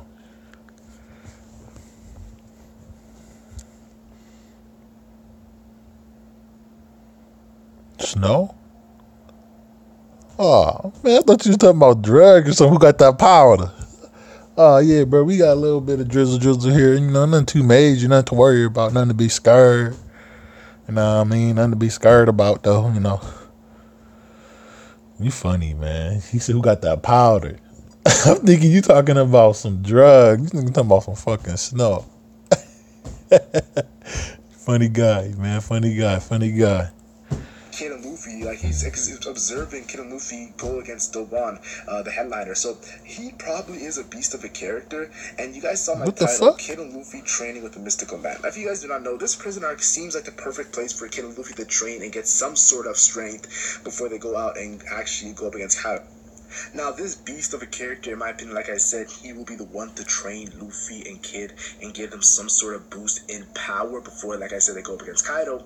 But who is this character? Because, like I said, it's only a panel where she's watching Kid and Luffy go up against the headliner. So who is this character? I honestly feel like it could be Scopper Caban, the third strongest Roger pirate. It could be that character. Who knows? We know that he's always talking about Scopper. Scopper this, Scopper that, Scopper this, Scopper that, Scopper the bond. Must be Scopper. It could be, honestly, this might be very, very blasphemous. It could be Kozuki Oden. Yo, what if Kozuki Oden wasn't killed by Kaido? We know Kaido wants strong underlings. Maybe he's still trying to break Kozuki Oden's spirit for 20 years. That would be crazy if Oden was never killed. He was just in prison, and Oden actually trains Luffy and Kid. That could be a funny situation, but I doubt that. But whoever this character is, I'm hyped because he's not with the general population. We know in like real life, when you're not with general population, that means you definitely are needing some alone time. This guy, I'm hyped. I'm hyped for this character. He's a beast of a character. He's powerful. I already know it, man. I know it. And this part of the chapter is another part where I usually wouldn't talk about it this early in the video, but a lot of these things have underlining subplots. Sanji, of course, it's a hilarious moment, a comedic moment where he's gathering all the ladies for his mouth-watering food for them. It's hilarious because you see Nami so angry. Like, I'm not gonna lie, you see Sanji and Nami's relationship, like, they're always like Sanji, of course, loves Nami, but Nami's always pissed off at Sanji. Like, a lot of people don't like to talk about like this kind of things because Oda said himself he doesn't want to talk about these things, especially when it comes to mingling with the Straw Vibes. But this is something I noticed. But still, I want to say this: when it comes to Nami was pissed off because there's no samurais in his huge lineup for food. It's just all girls. And that's what you expect for Sanji. But the real reason why I'm talking about this moment is because there was a spooky figure. A character who, how do I say this? He was in the shadows just like the character in the prison. Now, these two characters related? I'm not too sure. But he says, this figure, like, he talks about how this guy does not know what island this belongs to. He's talking about Sanji. Why would Sanji not know who this island belongs to? That must be a strange line by this character. Who's this mysterious character watching Sanji? Is it a future battle for Sanji? I'm excited. I hope it's a hype battle where Sanji fights a character on a maybe Yonko Commander level. That would be intense. Seeing Sanji maybe have to force use that Germa suit. Who knows? But I just want to say that Sanji versus this character will be fun. Witching our boy who's stealing money from the rich and gives it to the poor. I just want to say, yo, these are mad spooky events going down in Wano, and this arc is building up to some very, very lit moments. I'm hyped, yo. I'm very, very hyped for this stuff. You see, brother. We also see in this arc the main purpose of this chapter, in my opinion, is giving out the warning crescent moon sign to people who are of course under the Kozuki family, who are followers, who have that sign on their ankles and stuff like that. I just want to say it was pretty cool seeing Usopp being one of the people to give it out. Shachi, Penguin, Law's crew members. Definitely want to say I'm hyped to see these characters in action. Now they definitely don't seem like Yonko Commander level samurais, but I think that's Ashura Doji, those kind of characters. But they should be very, very powerful because they all have distinctive designs. And what I noticed with One Piece, when someone has a distinctive design, they have to have some sort of ability. So these samurais who are definitely going to be working in the Kozuki family are hyped the return of the Kozuki family. Yeah, I'm expecting something from them. Not amazing things, because I remember back in the day I expected some amazing things from Bobbins from the Whole King Island arc, and yeah, I was severely, my own expectations making me maybe disappointed for what I thought I was going to get from him. He still was cool, but still, I'm not going to get my hopes too high for characters just because they have a distinct design. I'm hyped though, I'm hyped. We also see a couple of characters talking about how they're ready to fight because they saw the sign, of course. They mentioned that it could have been from the ghost, which is a very topic that I'll leave for the end of the video. I'll mention that because that did have me confused a little bit. But we see they talk about how the samurais are the only ones who can carry weapons. They are karate, kendo, and stuff like that. They need the weapons, but they can't use the weapons because the government pretty much just want a rebellion. But they're hyped, and they would say they would fight with their actual fisticuffs. Still, they want to go with their straight hands, and that's just how hype they are about going in this action and rebelling against Kaido and Orochi. I do want to say this, the old man was pretty funny when he said 10 years ago I would have been down for this, but now he's too old, of course. They were waiting a long time for the return of the Kazuki family, and we're seeing it now in this chapter. Cool stuff. Now this is something that's very, very huge in the chapter where a lot of people might just read over, but the guys who make weapons for Kaido and Orochi, they talk about how there's a new big, like, they have a big shipment for Kaido, of course, of weapons they need to make, and they pretty much are saying they don't know what's going on the outside because, of course, they ban outside events. We heard Kaido say, don't mention pirate when Luffy got defeated in the newspaper because Kaido does not want outside events interfering in the Wano arc. But Kaido, we saw in 795, One Piece chapter 795, that was a long time ago, over 100 chapters ago, he stated he wants to start the greatest war the world has ever seen. And this big shipment of weapon, they even mentioned it. Is this some sort of war like build up? And it most likely is. Maybe Kaido knows who's coming to his island, who's coming to Wano. It's another emperor, Big Mom, who of course they have history with being under the rocks 40 years ago, and how Big Mom says that Kaido's in debt to her. There's gonna be a crazy clash of Kaido and Big Mom. Who knows? Katakuri, Cracker, Smoothie, Sweet Commanders, calamities of King, Queen, and Jack. Will they clash? I'm not too sure, but I definitely want to say there's definitely something big looming over this country of Wano. And the stuff inside of Wano is interesting, but the stuff outside is what might make it go. Yeah, Luffy definitely need to power up, man. It's not looking good for Monkey Nami, D. of course, in her very, very nice ninja Konochi outfit, of course, where she's with Shinobu, who it's looking like some sort of ninja training or Konochi training, female ninja training of some sort. I'll be honest with Shinobu, a lot of people probably would dislike her because I know a lot of One Piece fans, when it comes to character designs, that can make their dislike for a character at this instant. For me personally, I really don't put a lot of emphasis on character designs that are not aesthetically appealing. If they're funny, they're funny. And Shinobu is actually hilarious, honestly, yo. This character who's afraid of sharp weapons, like, how are you supposed to fight if you're afraid of sharp weapons? That had me dead. But I do want to say this character who's hilarious, talks about how her eyes can't see well. Like, come on.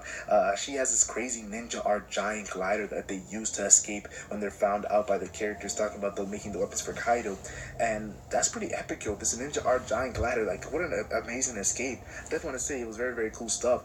Nami was definitely impressed. But Nami also found out the name of the port and the name of the day they're being sent out, the weapons. So definitely want to say that's very, very huge intel. If they get these weapons and give it to the people that are fighting with them, that would be crazy because it'll give Kaido a disadvantage for whatever's outside coming in, and it'll also give it an advantage for whatever is inside that's trying to break out. Of course, the Wano country trying to break out of these shackles from Kaido, and it's going to be intense stuff indeed.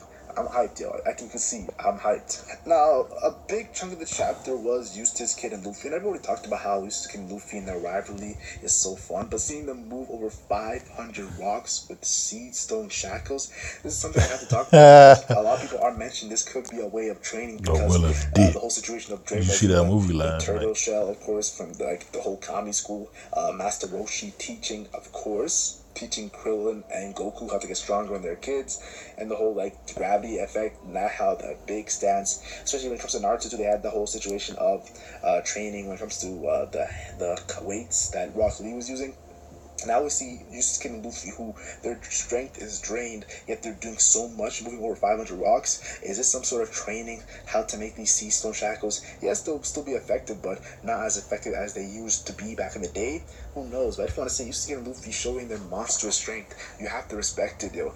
Like, they're pretty much, I'm not gonna lie, they're kind of selfish too. And we know they're selfish, because if you want to become Pirate King, you need to have that selfishness in you. You need to have that self-interest in you. But let's be honest, a lot of, they are kind kind too, but let's be honest here. Well, not you care what Luffy is. Yo, they could have gave some of those dangles to the other prisoners, but they are prisoners too. But what's funny, every man for himself. That's how it is. Every man for himself, and they're eating good. Even the prisoners like, how much dangle is that? Like, they're surprised. Like when they're so both huge, like they have never seen prisoners actually be that stuffed from eating too much food. They're actually, is this prison or is this some sort of buffet? Yo, it's crazy. It's intense. And of course, Kid and Luffy, then the way they were beefing, it definitely reminded me of situations of Sanji and Zoro, because they're the ones we see most of the time beefing in the Straw Hat Crew. And I've always Still got it. Thought, like, I ain't getting that ticket. Fuck that. Not yet, at least. Oh, wait. Zoro is a vice captain Luffy. See? He sees Luffy as his captain. Have you seen Through the Bark? And I'm gonna wait until next month to see if K-Lab decides to change the characters. If they change them, then I can get the character. If not, I'll just get a ticket. I really hope they change it though, man. I really do. To do things above him, and he even said in Fishman Island, if Luffy wasn't able to take out Damage Fishman Island, Next month gonna be anniversary Senkaimon most likely though, so we'll get those extra stages. For me to call him my captain, that's what Zoro was pretty much saying, but he's not really saying it like that. That's how I see it. So I want to talk about how Sanji and Zoro, they beef is kind of how we saw Kid and Luffy. And Kid and Luffy is pretty much stuffing it to the fans' face because they couldn't tell at first that Kid and Luffy are rivals. Remember Blackbeard and Luffy back in Jaya when they first started fighting? That was a very funny moment when Blackbeard and Luffy first started fighting over food. That was used to Kid and Luffy were fighting over food. Of course, we know Blackbeard and Luffy are rivals, of course, for the Pirate King. So is Eustace and Kid and Luffy, who are trying to become Pirate King. It's cool stuff indeed. We see Luffy call him Jagged Guy, just how he calls Trafalgar Law Tra Guy. Funny stuff there. He called him a monkey, like pretty much a bastard. That was pretty funny. They're eating, working, sleeping, and it got them healed in a few days. So the way they're healing this fast, they are monsters. That's what the other prisoners are pretty much seeing. And Doban, the hippo smile user, this headliner, the warden of this prison, or vice warden, I'm not too sure what he is, but let's be honest here. We know he's The FBI doesn't know how far up this goes. It's a matter of national security.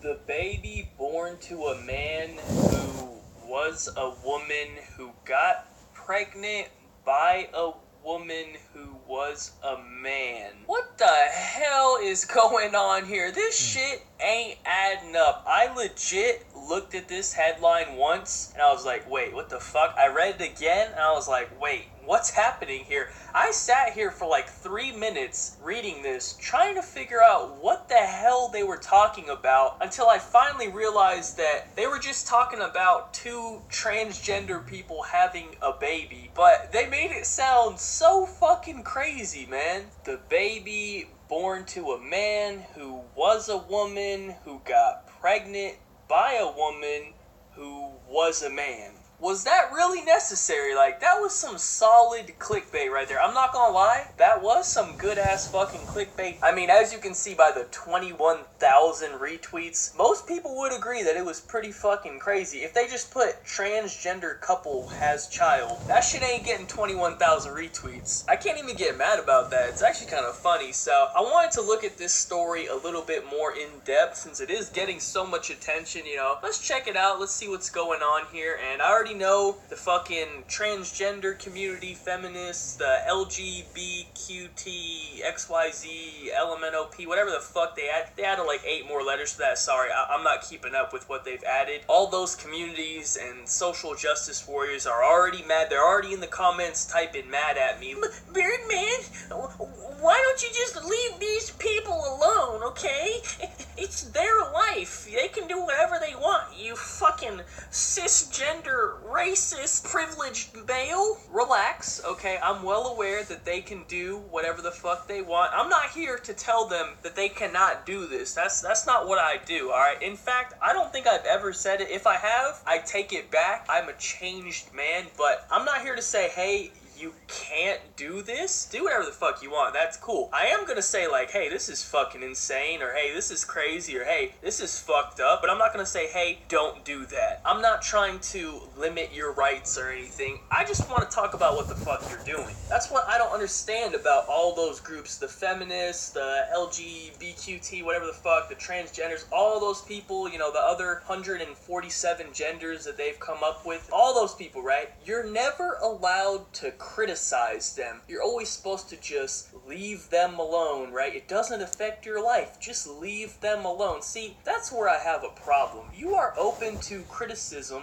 just like everyone else. You are fighting for equality, right? You want to be treated the same as everyone else. Then why do you get upset if someone has something to say to you? It's because they don't want to be treated the same as everyone else. They want to be treated better than everyone else. You're not allowed to criticize specific people. It's not politically correct. But if you really wanted to be treated the same as everyone else, then you wouldn't have a problem with being criticized. You know, if you're gonna post this fucking article about yourself, and all the other people have posted articles about all these wild stories that we're hearing, you need to be able to accept the response that comes with posting the article. You are seeking attention by posting this article to the internet. So I'm simply here giving you the attention that you're seeking. You know, when I was born, and when probably every single person watching this video was born, there was no fucking article posted about our birth. So if you want to be treated like everyone else, why are you having news articles posted about it? Why are you drawing attention to it? Why are you making it into a big deal? I mean, it's not like I conducted some top secret investigation into your life to find out this secret that you're trying to hide from the world. You literally posted it for everyone to see, so we're gonna see it and we're gonna comment on it. That's how it fucking works. So anyways, that's just a little side note. I should probably make a whole separate video Wow. all of that. Damn. Like 30 Mancake's ruthless. example after example.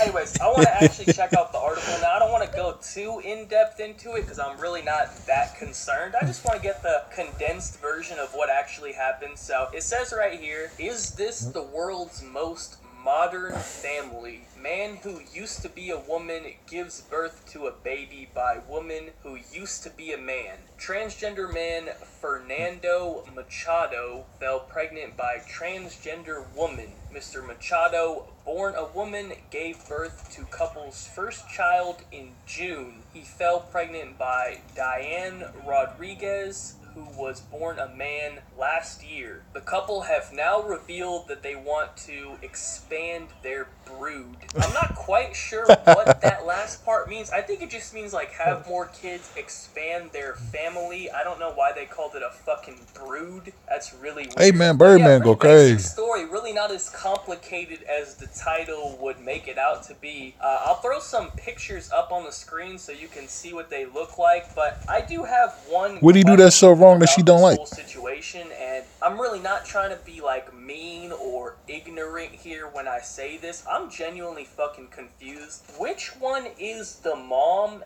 and which one is the dad? You can see the pictures now. You see that the mom, who technically had the child who has a vagina, right? She had the child. She's now a he, right? So the mom looks like the dad. You get what I'm saying? And then the dad, the one who I guess still has a fucking dick since they had a child together, the dad actually looks like a girl. So I'm kind of just like confused. Like, He was so is the mom actually considered professional the dad dick suckers. still, even though technically the dad had He was the child? joking though. That makes sense, you know, since he is Like 99% of the shit he say is jokes. he looks like a male. It just comes off as, you know, in all aspects, the dad, real. technically he did have the child, so doesn't that make him the mom? I don't know, that just seems a little bit confusing to me. Like, what do they tell the child, right? Because I'm kind of confused. That is mean though, this. because even if it's not even if it is a joke, not everybody can take jokes like that as a joke. Because it's like, chill out. Wait until he's older, right? Because I'm old and I'm still struggling to get all the terminology and all the appropriate genders and stuff correct. So I can only imagine how difficult it would be for a child to do that. And who knows?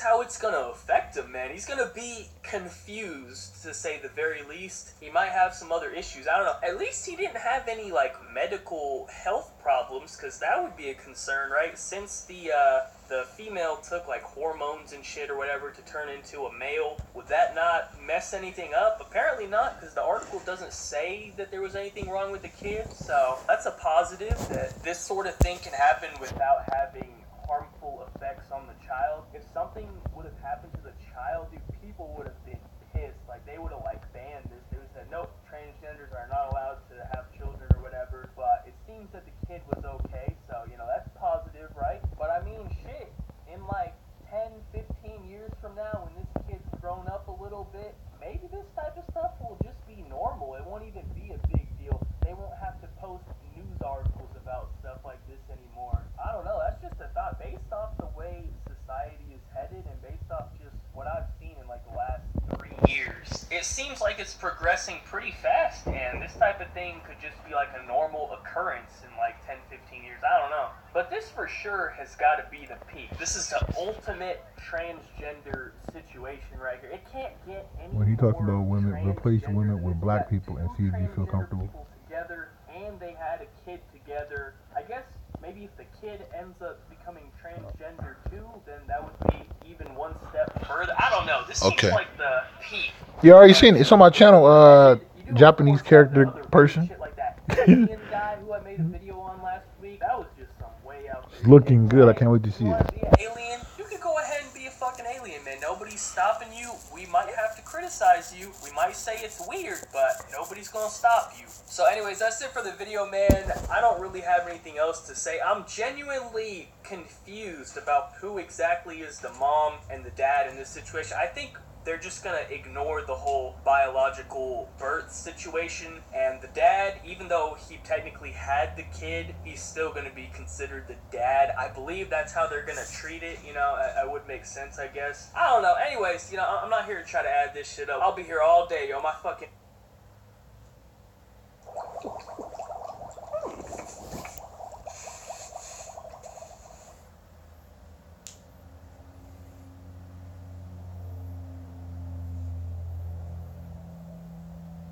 Let me read this headline to you.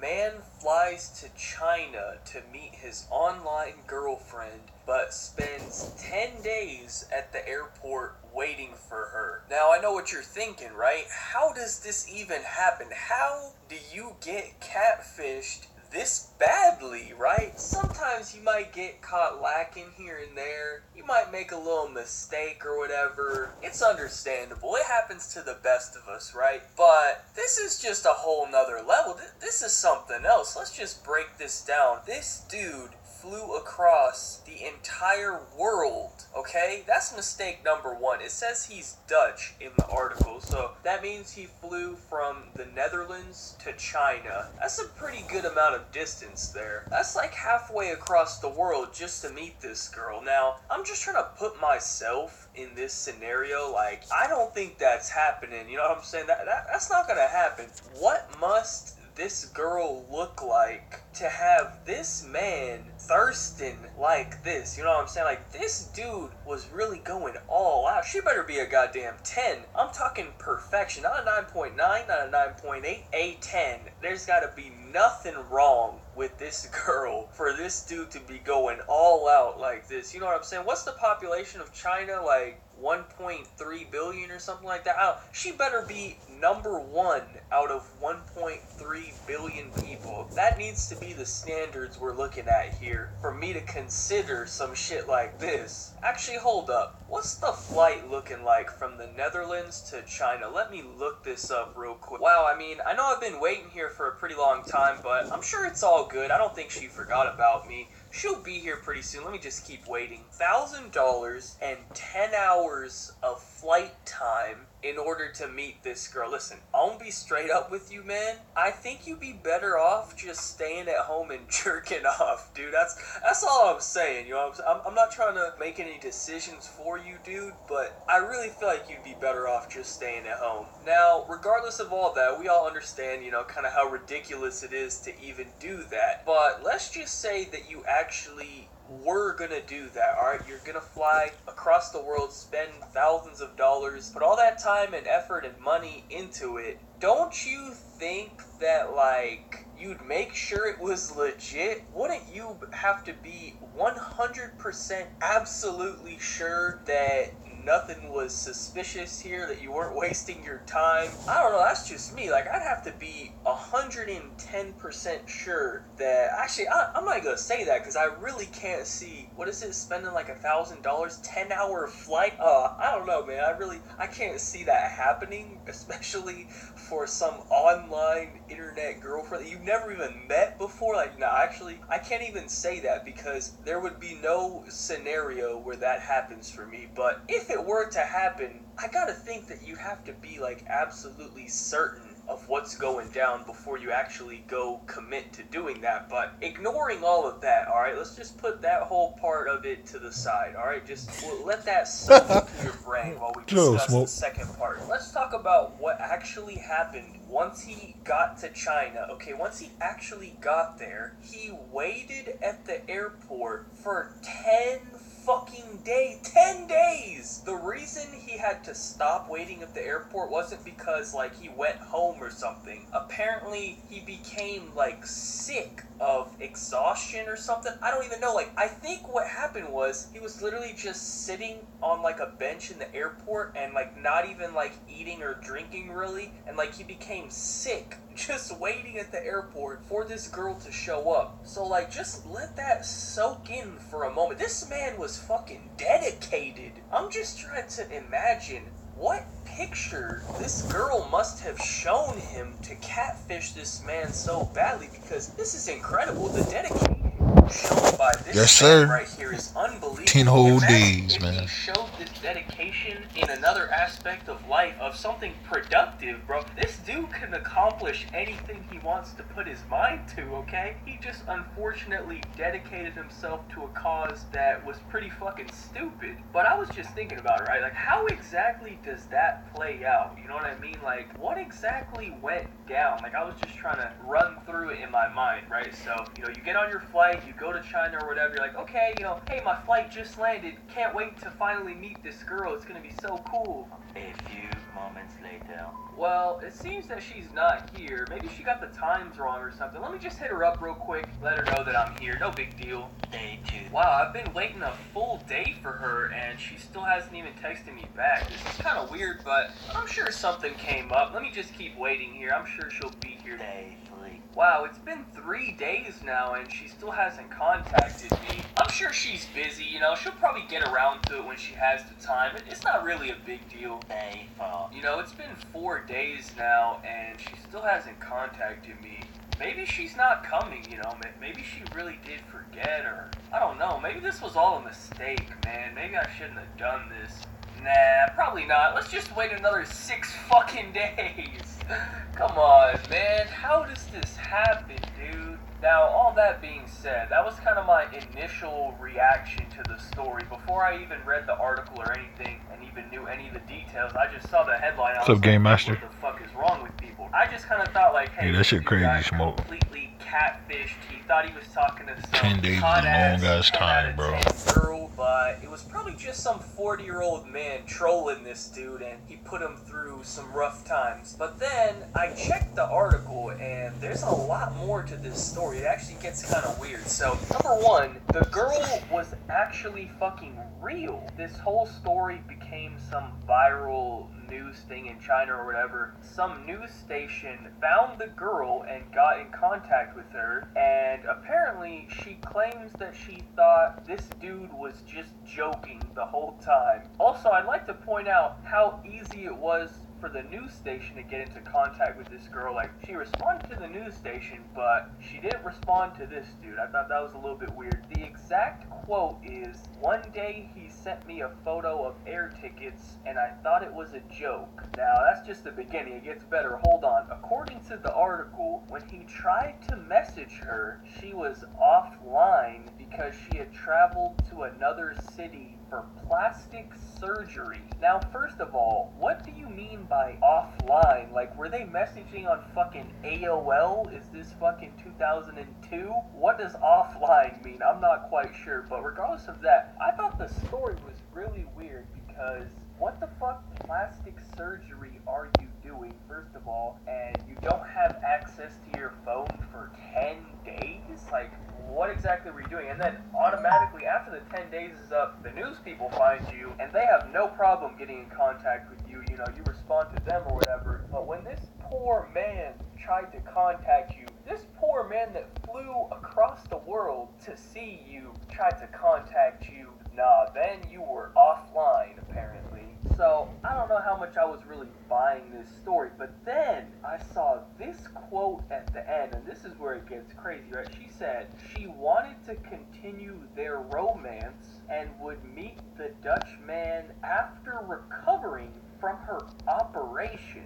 Now, this kind of got me thinking, like, what the fuck could she have possibly, like, done? Like, what plastic surgery, serious ass operation do you have going on here? You know what I mean? What if this was actually a dude the whole time and he was getting this plastic surgery to become a girl? I don't know. Like, I was just thinking about all these conspiracy theories of what the fuck was going on here, because regular people just don't go around getting plastic surgery. That's not really a common thing. So I was just really confused on, like, what the fuck is actually going on in this whole situation. But let's go ahead and wrap this up here, okay? So I kind of feel bad for this guy. Now, I originally, like, was laughing at him. I was like, dude, you can't be this stupid, like, you're getting catfished. You probably sent this girl money and shit, and, like, this dude got completely played. But now I kind of feel bad for him, because it seems that the girl was at least real. It's a real fucking person he was talking to, at least. But that's really the only positive in the situation. I don't know, like, I don't even really want to roast him now, because I kind of really just feel bad for him. There must be something wrong with his brain, because I really feel like most of us would never even consider doing something like this. It's just so ridiculous. So I don't know, man. Maybe next time before you do something like this, you make sure that she's actually ready to meet you before you go buy a fucking plane ticket and fly across the world to meet her. And also, maybe I'd be a little bit more cautious as well in the future, especially if you try to meet this girl again. The whole situation seems a little bit shady to me, you know what I'm saying? Like, something ain't adding up here. I'm tired of these females lying. I know maybe you really trying to get some ass, bro, but I don't think it's worth all this trouble, dude. Like, you're going through a lot of trouble just to, you know, meet this girl, man. Something doesn't seem right here, and it doesn't seem like it's a good idea, but that's just what I gotta say. I guess that's pretty much it. I will just leave you with this advice, maybe. If any of you out there are thinking about flying 10 hours across the world to meet some random girl off the internet, maybe don't do that, you know? I'd recommend not doing that. So yeah, that's your lesson for the day. That's pretty much it. Thank you guys all for watching. Be sure to like, rating if you enjoyed, subscribe if you're not already. Follow me on Twitter, links in the description down below. Other than that, have a good day and peace out.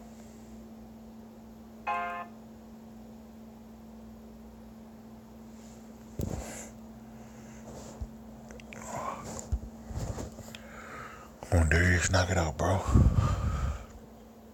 Yeah, my man Bird, man, funny. 10 days for some booty, though? Nah, can't be me. I'm sorry.